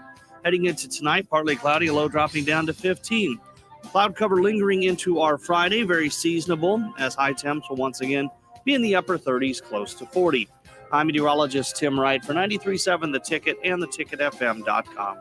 Tune in to the Teammates Mentoring Hour each Wednesday from 6 to 7 p.m. on 93.7 The Ticket. Hear stories from the program started by Tom and Nancy Osborne and how it's changed mentors and mentees' lives and how you can be involved. The Teammates Mentoring Hour, Wednesday nights from 6 to 7 o'clock on 93.7 The Ticket and theticketfm.com.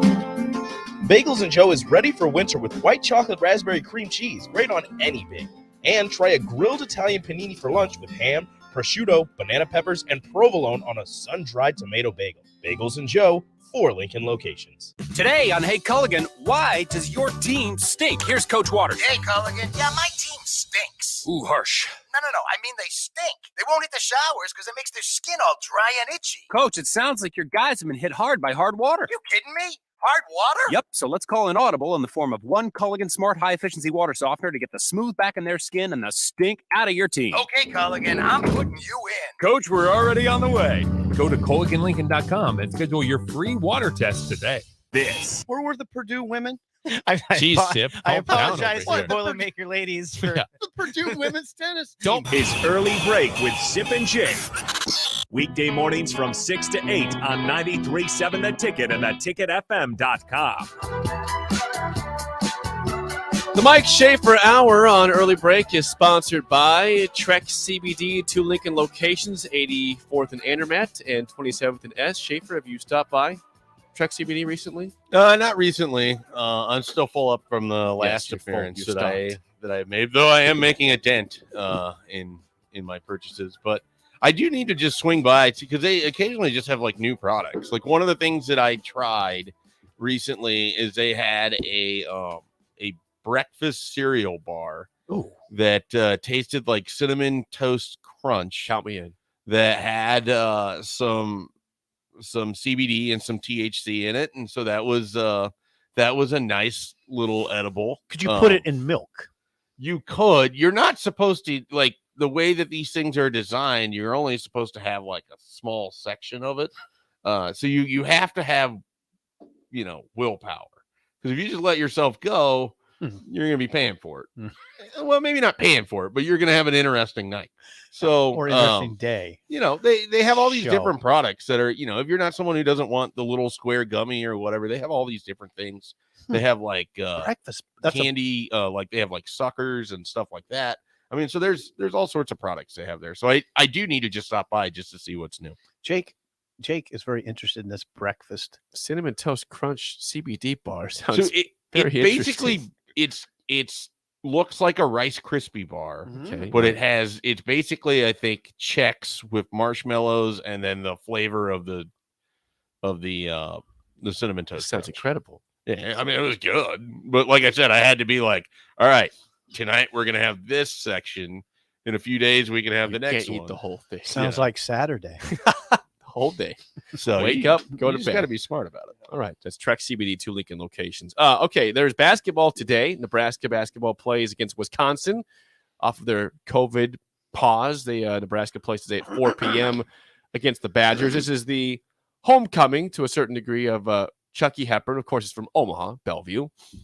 And Nebraska is a 7.5-point underdog in today's game against the Badgers.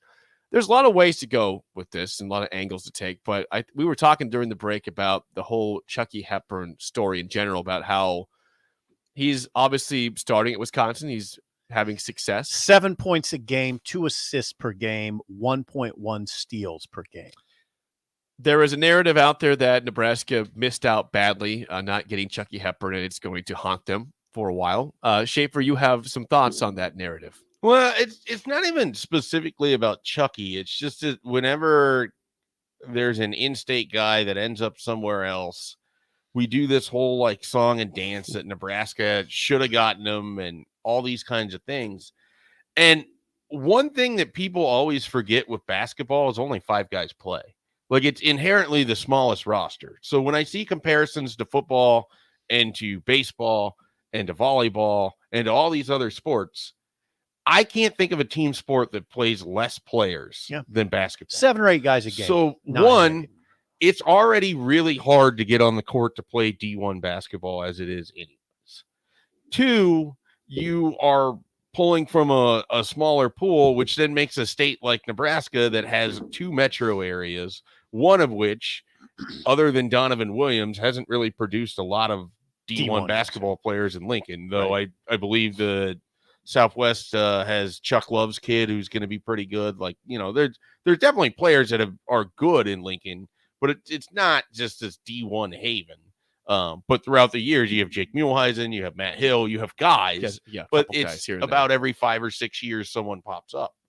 I just don't understand. Like, Nebraska's bad at basketball. There's a lot of different things that we can get into where it's like, they could have done this better, they need to do this, or all of these kinds of things. I can't draw ire over the fact that they aren't getting enough in-state players because they worked their ass off to get Isaac Trout. And you know what he did? He went to a school that won a national title a couple years ago. That's what I was telling So they worked really hard to get Hunter Salas. And what did he do? He went to one of the 3 most popular programs in college basketball right now. Like, it's not like they've ignored the state. It's not like they basically are like, oh, these kids from Nebraska are no good. Chucky Hepburn doesn't necessarily fit what Fred Hoiberg wants to do. Part of what Nebraska is hoping to achieve is find the right fit. They haven't done that. They haven't recruited or gotten the right players for that. And they could use a point guard. So there's all line up where Chucky Hepburn could absolutely help them out. Yeah. But I can't sit here and pretend like one Chucky Hepburn washes away all the other issues. No, it does. No, I don't think it does. And so it's just one of those sort of hot button issues where I think people get so emotion based on it that it becomes irrational. Well, like, it's sports, so it becomes a little, you know, like I get the in-state thing, but Nebraskans can't always fix everything. I got it. Now Chucky. And I love Chucky. I love. See, watching here's him the play problem. It's over at bad time. PVA. It's a timing conversation too, because Nebraska's having point guard problems. Right. But and that's self-inflicted because they haven't recruited them, because they recruit point forwards or, you know, non-traditional point guards. Yeah, some of it's is simple. I mean, there's a lot that makes sense of the conversation. One, I'll give you an example. Nebraska's made one NCAA tournament in 23 years, right? Horrifying. Okay. Wisconsin's they make it every year, Yeah, virtually. They make it virtually every year. So, I mean, just things like that are worth mentioning. Miles Tim recruited Chucky hard. Yeah. Recruited him hard. And you know what? If it were Miles as the head coach still, Chucky'd probably be in Lincoln. Yeah. Coaching change happened. And what the family told the World Herald, Chucky's dad, said we reorganized our recruiting at that point. Yeah. Reorganized. Euphemism. Yeah. Okay. Thank you. Thank you for the euphemism there. So yeah, we'll see. And it's on like he's going to have a great career at Wisconsin. And I hope he has a ton of success. And I love watching him play. Mm-hmm. But I just can't work up this lather over in-state basketball recruiting because Nebraska's in a really nice stretch right now. You don't have to go that far back to where they took players in state and it didn't work out. Deverell Biggs didn't work out. Brady Hyman didn't work out. Akola Rope didn't work out. And then in the meantime, you get all these people who do the pot shots of, oh, look at what Creighton's done. Okay, so they had 1 year in which Justin Patton and Kyrie Thomas played together. Another year in which it was Jones and Antoine Young. Otherwise, they don't have a ton of in-state players that make up a lot of their minutes either.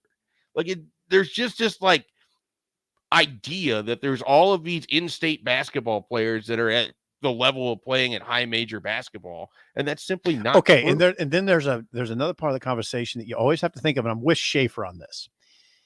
I think this goes along with what Schaefer's saying to a certain extent because of how small these rosters are. And in fact, you play 8 or 9 guys. You can't just take an in-state player to appease the fan base. You can't do it. You end up, and I don't mean this as an insult to him, but you end up with Brady Hyman, who immediately everyone knows fits better at the Summit level where he went and played and he's fine. Right. Bailey Shireman, great player at the Summit level. Like Charlie Easley, who played for Nebraska. Good player. Rope would be better off in the Summit level. Yeah, and he's at UNO right now. Or he was. I don't know where he is now, but you can't just take guys to say, see, we recruit in state. You could do that a little bit in football. Yeah, because the roster's bigger, you can hide them a little bit easier. More you can't spots, hide them. more You can't spots. hide them, Well, and you can't hide them on a basketball team. This might be overly simplistic, but there's a larger history of football players coming out of this state, and then you also have former football players that live in this state that then populate it with their children that are good athletes because of the genetics.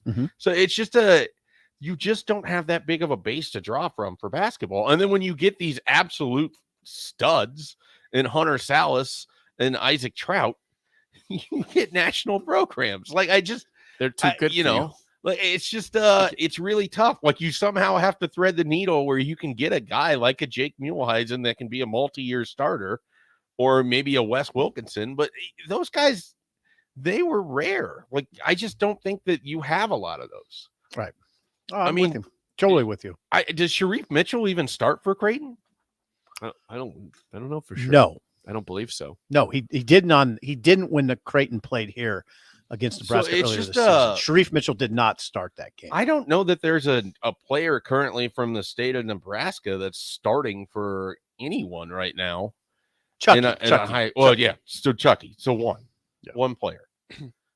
Chucky will probably be hard. Yeah, but you're right. This conversation's not going away. Chucky, every year we're gonna hey Shape, we're gonna have it every year. And he's gonna be in the tournament probably every year. Yeah. Including and this guess year. what? If he emulates Brad Davison, it's gonna be really hard to watch him. By the way, one thing to watch tonight, Tyler Wall returned to practice this week. He is a 6'9" forward for Wisconsin, and it's a big thing to watch today at warmups if Wall is out there. He injured his ankle against Northwestern and missed the Michigan State game on Friday. That is big. Game they lost by 12. His status is uncertain for this game. Badgers are 15-3 overall, 6-2 in conference play, ranked 11th in the nation ahead of tonight's game. Another opportunity to win a top 25 game. Well, they've been close a couple times. Yeah, what I'm saying, Shafe, is, and I'm going to write a column about this, is that if Fred Hoiberg wants to demonstrate progress in his program, if he's still of that mind, then I was wondering if you'd catch that. If Nebraska needs to win 3 of these next 5 games, at 4 of them at home. Wisconsin today, Rutgers Saturday, at Michigan Tuesday, Saturday against Northwestern, February 9th against Minnesota.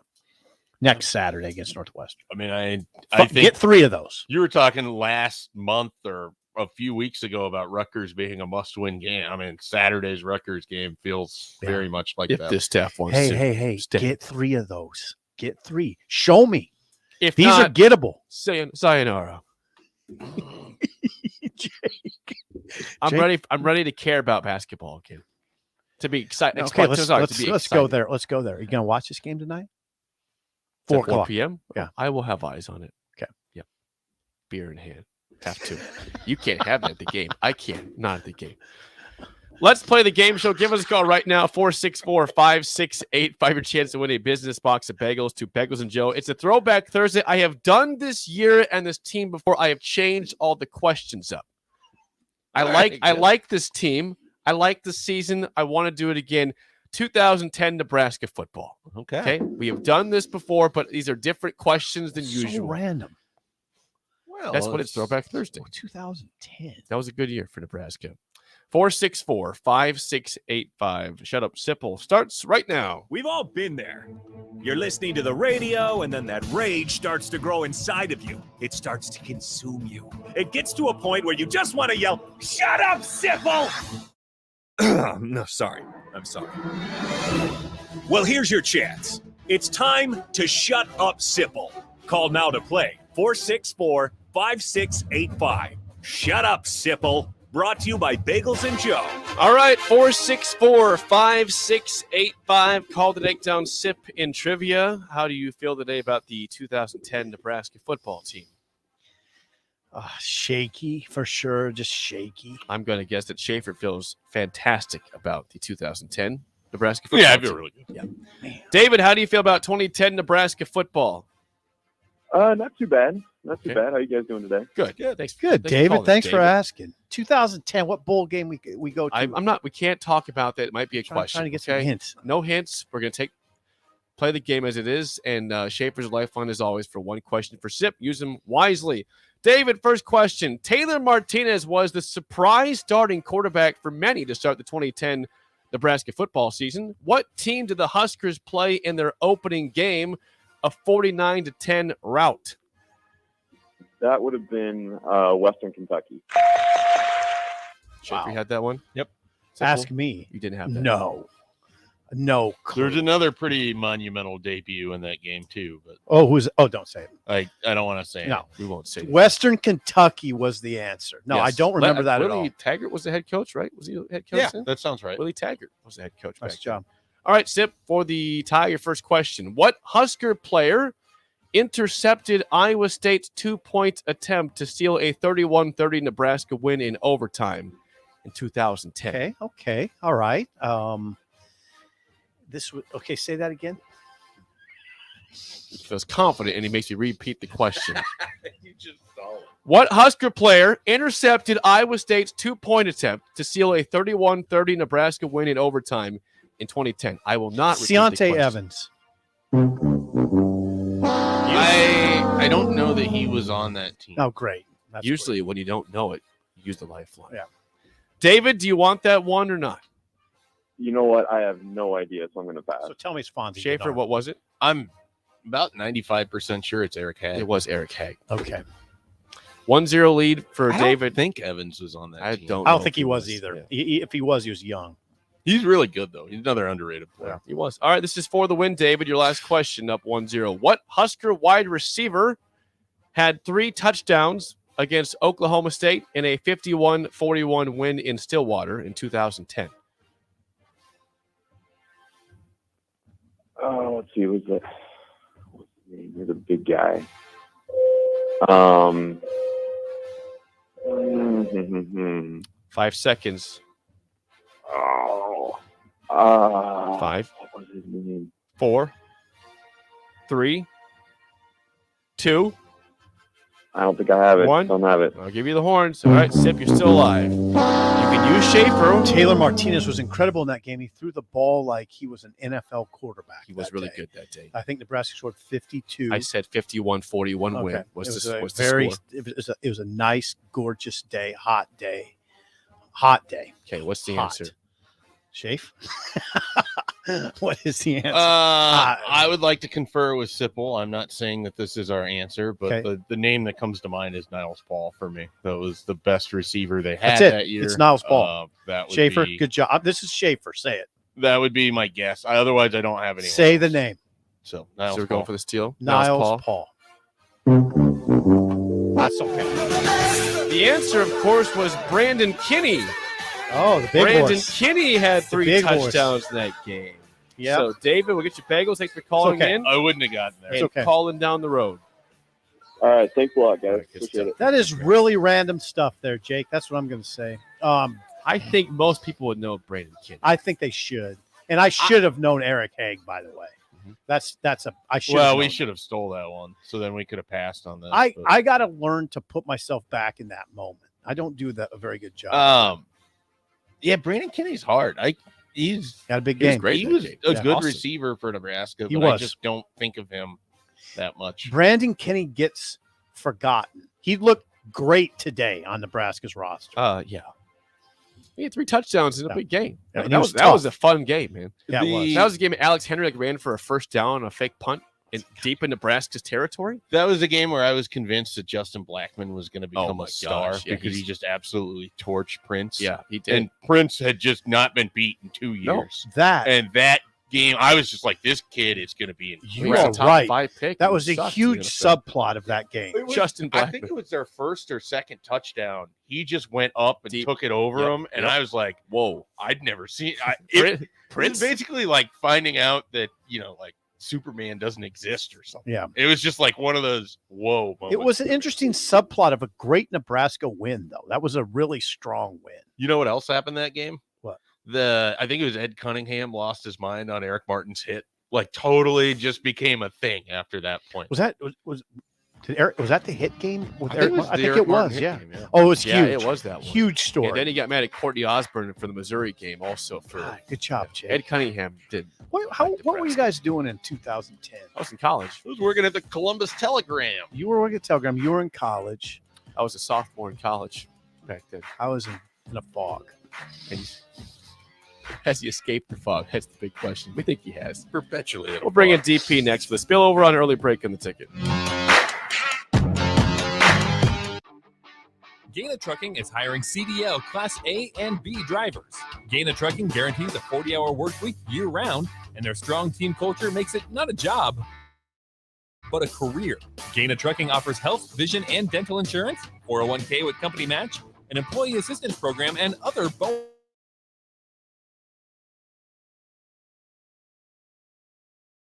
bonus.trucking.com. You spend more time in your garage than outdoors in the wintertime. Isn't it time to get it organized? Call Travis at Classic Garage Solutions for his variety of organization packages. Turn your garage from a cluttered mess to a clean, organized space that'll be the envy of the neighborhood and something you can be proud of. You don't need to bring the same clutter from last year into the new year. Travis has storage options for cabinets, monkey bar shelving, or slat wall, and more. Call Classic Garage Solutions today at 402-730-1638. 93.7 The Ticket, Fox, KFXL weather. Brought to you by Bryant Air Conditioning, Heating, Electrical, and Plumbing. Partly to mostly cloudy skies expected here for our Thursday. A little breezy with northwest winds gusting over 20. We'll top out near 40.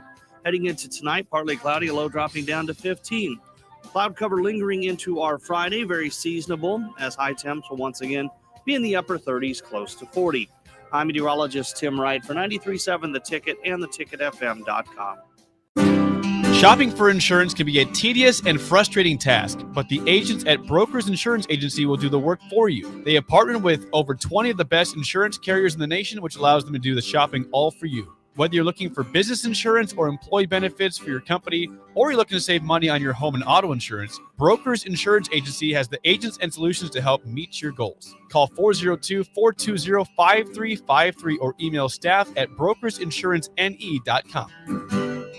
Working at Continental in Lincoln isn't a job, it's a career. And right now they've raised wages again and they're hiring for production operators at $22.07 per hour and other select jobs starting at $23.77 per hour, with wages growing up to $29.71 per hour. Continental also has salary jobs available and great benefits, plus medical and prescription costs at very low premiums. Dental, vision, and life insurance are offered at no premium cost to the associates. To learn more or to apply, go to continental-jobs.com with keyword Lincoln. Come work at Continental today.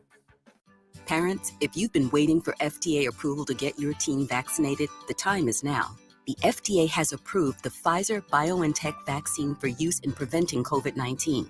While this is the first vaccine to gain FDA approval, all COVID-19 vaccines have been proven to be effective against the coronavirus. Want to reduce your teen's risk of hospitalization while protecting yourself and your community? Get your teen vaccinated today. Visit vaccinate.ne.gov to get started. Mike Shaver here for Trek CBD. There's a lot of CBD shops opening up in Lincoln, but Trek CBD focuses on quality above all else. Their products are from local CBD company Nico Farms and are third-party laboratory tested. They have products that can help with stress, anxiety, pain, relief, and more, and have a wide selection of Delta 8, including Serene 8. Trek CBD is locally owned and operated. Go visit Scott or Shannon at their 84th and Highway 2 location or at 27th and S, or go online to Trek CBD with free delivery. Trek CBD. CBD done right. This is Lincoln's home for sports talk on the FM dial. Also online at theticketfm.com. On the internet, KNTK FM Firth, 93.7 The Ticket. We're on the air. Back Well, party's starting early today, isn't it? to more of Early Break with Sip and Jay, brought to you by Gaina Trucking. On 93.7 The Ticket and theticketfm.com.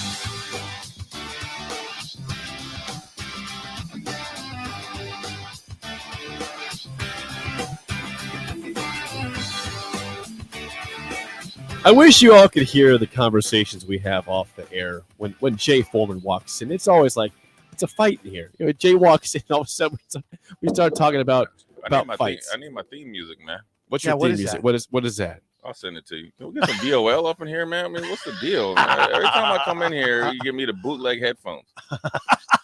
I just plugged them in, man. You know, it takes some time to warm up.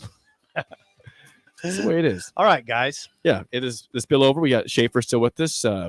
Jay Foreman here. DP will come in after this segment's over. Did you see the news this morning, Jay, that the Broncos have a new head coach? Yeah, and the thing, it was like at midnight last night. That's what, that's always funny about head coaching hires. It happens at like midnight, and then obviously everybody wakes up. But yeah, it's interesting. Nathaniel Hackett, the whole Aaron Rodgers and Devontae Adams and. Yeah, which most likely probably won't happen, but I would not take a head coaching job without having a quarterback. I mean, Vic Fangio probably, I would, maybe he would have still, his tenure would have still been the same amount of time. Mm-hmm. But he never had a quarterback. Yeah. I mean, you in the NFL, if you don't have a in that division, you don't even have a guy that can walk and chew gum. I mean, you had the dancing dude from Missouri, and then Drew Lock. Then it was Teddy Bridgewater. Year. Then you had to remember the time. Remember you had to start the practice squad receiver because Kendall Hilton. Yeah, because Drew Lock and the other dude didn't want to wear their mask during COVID, and they had cameras. And so then, hey, you want to go from practice squad to starting? Hey, that's now. Wait a second. Now this begs the question: Is Rodgers going to Denver? Would Hackett take that job without? Is this a package deal? Would he go to Denver without a quarterback? Are they that close? Do we know that they're that close? They got a decent enough defense to be more than competitive. They got a good running back. The offensive line has gotten better. Noah Fant is a legit tight end, and they got 2 or 3 receivers. They do need a quarterback, but they're either there's other guys they could possibly trade for. They could maybe get Russell Wilson. If they give up, they could got more years of Russell Wilson. You could possibly get Aaron Rodgers. I mean, but they, as of right now, they have nobody. Isn't there cases where a guy like Nathaniel Hackett just wants a head coaching job? You got to take it. Yeah, and the quarterback situation's the quarterback situation. I'm taking a job. You never know when you're going to get it. Exactly. I mean, look at the guy down at Houston. Right. I'm David sure Cole, he got fired in 1 year. He got fired in 1 year, and he probably knew it. But his agent's telling him, "Well, you're going to get guaranteed He got paid. Yeah, you got 20 million. million. That's what I'm talking So you about. you got to take it. You take never know when Right. you know when your second chance is going to be, Exactly. man. It's I mean, the whole thing with Rodgers, I think is what is What? it's to me, it's it's too much now. Okay, you did your whole thing last year, whether you're going to retire or not. Generally, a guy in his position, you know whether you're going to play. Brady's been playing half his life in the NFL. Yeah, he could take some time. Okay, and he's done it the right way. So you take as much time as you want. Aaron Rodgers, I don't got time to hear. It's either you want to come back, then he's talking about the salary cap, other guys. It's either you want to come back or not, and it's going to be predicated on if he gets another contract or not. And anywhere he goes, he's got to get paid. Yeah. But it's hard for Green Bay to do it. They're has the second worst salary cap issue, in the whole, NFL. So they're going to have to spend 3 or 4 weeks just trying to get guys to rework their contracts to get under the cap or release good players. Then as Aaron Rodgers, do you want to come back? And if I'm Green Bay, do you really want to deal with it again? I mean, I don't think so. But, the great players are generally hard to deal with, but you already did it. You've already seen it. He can get you there, and then you get in there, you get in a game and you score 10 points. I mean, you're one of, there's got to be some. This is so beautiful. I'm enjoying it. You got to get some light. We have a Vikings fan that's enjoying all. You got to get some light shed back on you as a quarterback, because on the last play where he threw deep, right? Lazard was wide open. Yeah, wide open, and he would have probably ran. Yep. Now he's not For long Tyreek Hill, ways. but he wouldn't have went 64, but he would have went 44. I'm trying to think that last play. What was the situation? He threw it deep into double coverage He to threw it- Adams, and he did- Lazard was wide open. Lazard below. was wide open, Okay. and in the flat. That ball picked? No, it threw into double coverage. I mean, it wasn't. I mean, those It was guys. beautiful. They It was were- a great decision. They were waiting for him. Yes. Loved it. So it's like, how So we're saying he's not going to be back in Green Bay. You don't think? Yeah, I would be. I don't know how. It would be really He hard. doesn't want to come back and play for a year on a 1 year. Like, he only has 1 year left. And yeah, you could probably get away with franchising Adams. Okay, but Could you? Well, I mean, they can. I don't think you can keep both of them.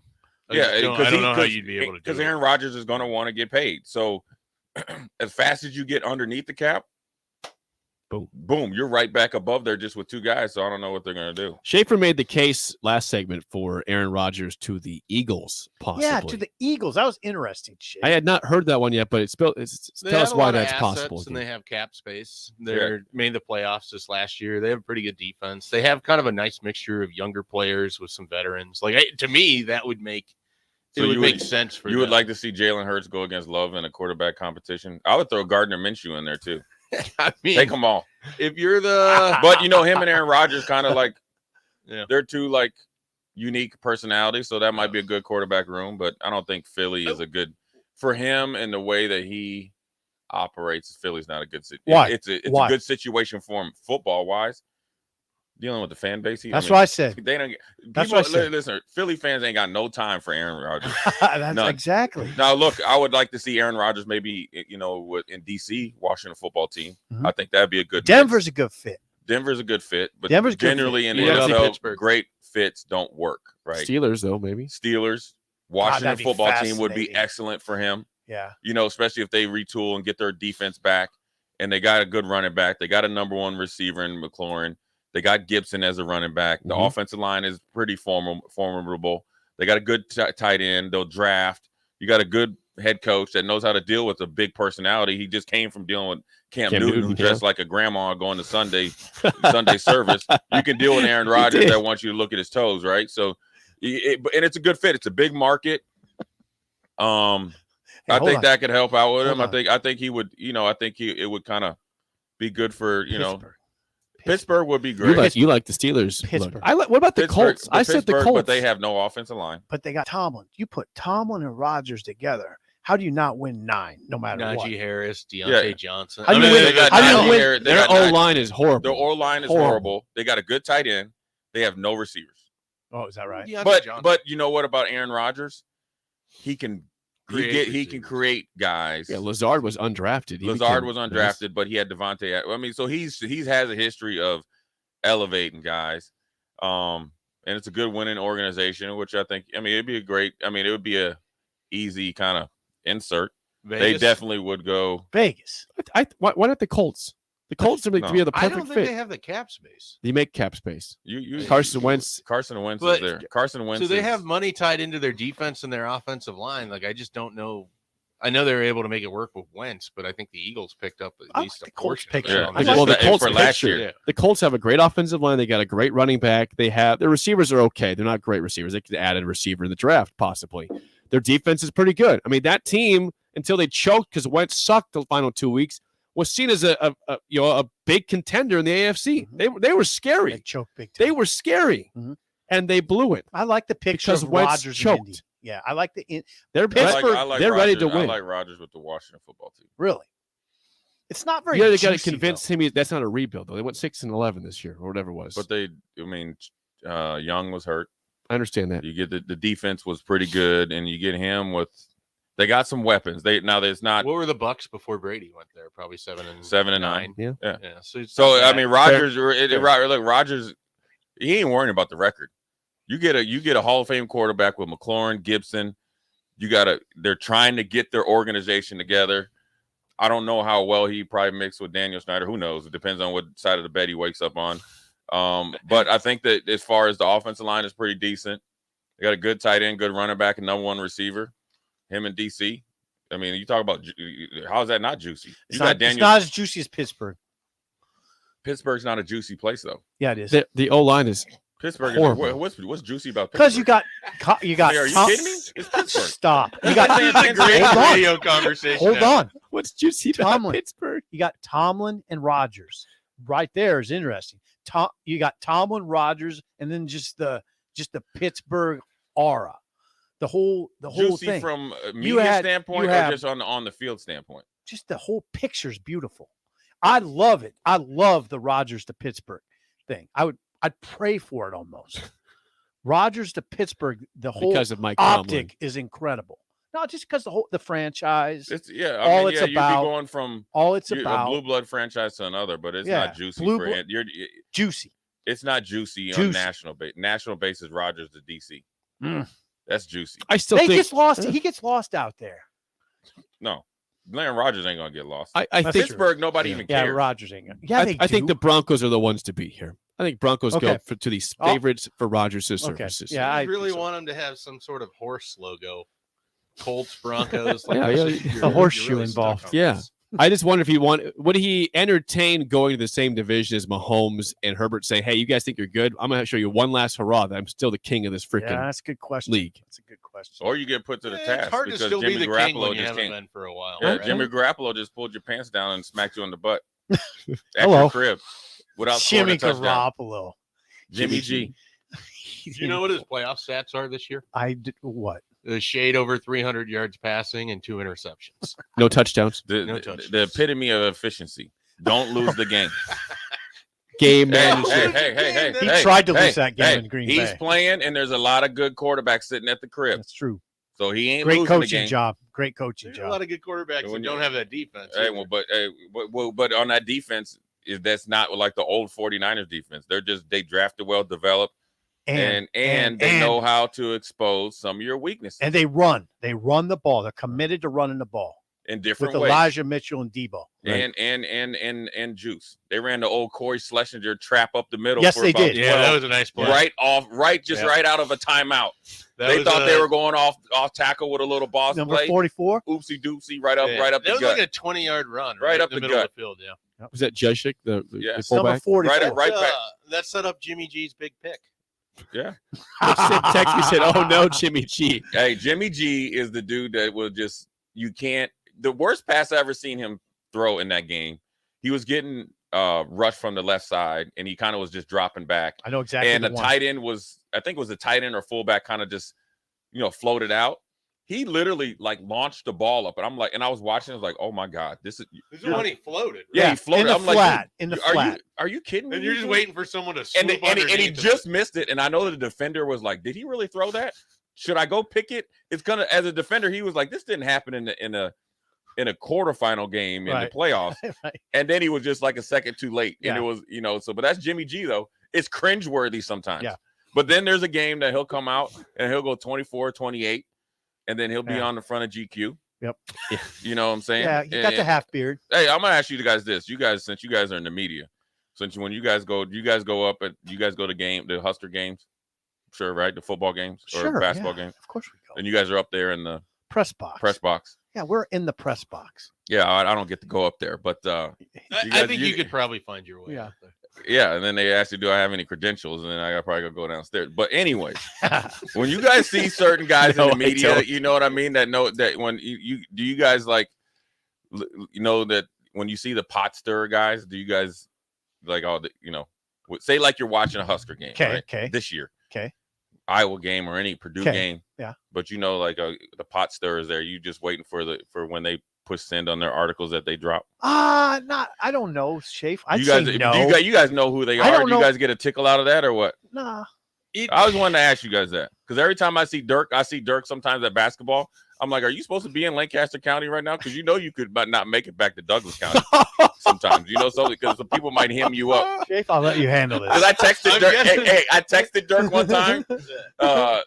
He was at and it was after one of his articles that was a little. I'll just say edgy, Yeah, right? yeah. And it doesn't bother me or Right, anything, right. but I like messing with him. You know what I mean? So I texted him, supposed to and be a it little was funny. I could see him, but he couldn't see me. Uh-huh. I'm like, is it safe for you to be in Lincoln right now? He looked at the text, looked around, and I just took off. You know, I was like, That's rough. That's You're rough. lucky Bo Pelini and Carl here because remember, didn't they hem somebody up before a game? I The don't guy, the know. blogger. I don't know that. Oh yeah, I do. Before the Big 12 championship game, right in the hotel. Is that right? Yeah. Oh. Carl had his black little leather coat on. Oh, is that right? Yeah, the blogger. Well, it gets a little rough. Football gets a little rough. Sometimes you got to tighten people up, some right, rough Shay? people. Has anybody ever tried to tighten you up? I had Tim Beck come after me a little bit one time because I asked questions that he felt were unfair after they beat Missouri on the Thursday night game in the rain.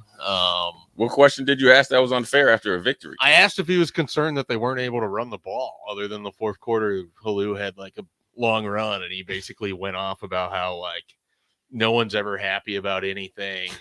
I don't know. I had it was, McBride. like, totally caught me by surprise because it was just he and I off to the side. Like, and then it was all of a sudden like I wasn't badgering him. It was Right, like, and- do you have I don't remember what it was. They were averaging like less than 2 yards a carry for Right. 3.5 quarters. Right. He rips off like a 60-yard run. All And of a then- sudden, the stats look a lot better. Yeah. What about you? Does anybody? Charlie McBride chased me into the elevator. Yeah, I can see that. Yeah, it was rough. I can see that. Yeah. I could, if I was a coach, I guarantee you, I would have probably What? hemmed you up pretty quick. No, it was bad. All I did was report that Jeremy Select. It was a Thursday. I reported that Jeremy Select was going to be out with a knee injury. It was the Thursday before Saturday game, and it got rough with me and Charlie. I mean, it was Yeah. rough. Like You're lucky. It was That in was that when he red was in hallway. shape. It was in the red hallway. Yeah, there's no way out. Well, how on a scale of 1 to 10, how scared were you? I wasn't scared. I was only scared that I was gonna I was only scared that I was gonna make a scene. So I wanted to get out of there just so my temper wouldn't flare. Oh, okay. Yeah. Yeah. But Charlie was in shape back then. You would have been. I'm telling you right now, you would have been in for a tussle there, young man. Oh, I know. I know you would have been trying to bob and weave, and Charlie would have been UFC and you. Yeah, everybody talks about my fights with UFC. Bo. My fights with Charlie were worse than my fights with Bo. Yeah, but see, you and Bo were tight though. Yeah. You guys So were it's like two different. brothers, and see, Charlie just. He was legitimately mad. Sometimes Bo would just feign anger Yeah. just because he was bored. All right, he was just Seriously. testing you how close you guys were. Oh, he'd feign anger out of boredom. Yeah. He'd pick fights. So Charlie tightened you up. I wish Definitely I could have seen experienced that. one of those. Yeah. It was rough. But then what happened was I was walking back to the Journal-Star and he pulled up. He had that red pickup, Yeah. F-150. And he said, "Hey, come on, get in the truck. I'll take you back." And I just lit into him. I was like, "Don't ever even talk to me again. Don't." And then we got along really well after that. You told him not to talk to I you said, again? "Don't ever talk to me again. I don't want Steve, to." yeah, if that was me, you might not be here today. You'd be off and you'd be like, what is it? Pigs eat everything. What were Is you it gonna? What would you do? Oh, you would have been. Oh, never No, thought- no, Oh, I no. would have been like, don't worry about it. I'm gonna handle this right now. No, I'm just playing. Oh man, Steve, guys, things you know, you hey, did. Steve has some cojones. I know. You know what? I just got bad you temper. You got a little cojones. Yeah, temper.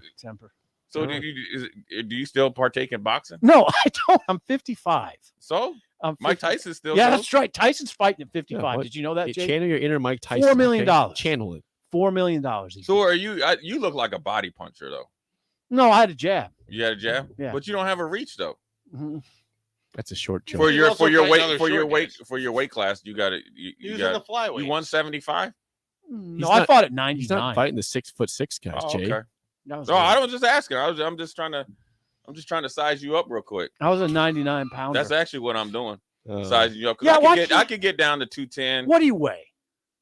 250. What? I weigh 175. I mean, what do we? I gonna wouldn't, do? but I could just jab you to death though. I would just Me in the toil middle it. of 210. I would you just. weight. Yeah. What would Zip's 210 look like? Zip 210, said, can 210 you imagine me catch at 210? 210. Balloon. You gotta get you up to 10,000 calories a day. Yeah, I couldn't- we gotta do I that. could definitely get to 210, but I don't know what that would be. That's good. All right, Jay, thank you. Yeah, thank you, Jay. You going to very the game tonight? much. Of course, 4 p.m. Are you going? Yeah. Well, I mean, it's 4 p.m. Yeah, too. but anytime it's basketball, Yeah. You'll be there. you can watch another in-state 7.5 recruit. point favorite, Wisconsin. I think Nebraska will cover. Yeah, I don't care about that. I want them to play good. Close game. Yeah. Close Their game. object is go out there and try to win the game. Close game. Hopefully it's close. For Steve Yeah, Sipple, well, it'll be a Mike good game. Schaefer, I'm Jake Sorensen. See ya. Action Plumbing, Heating, Air, and Electric always makes safety a top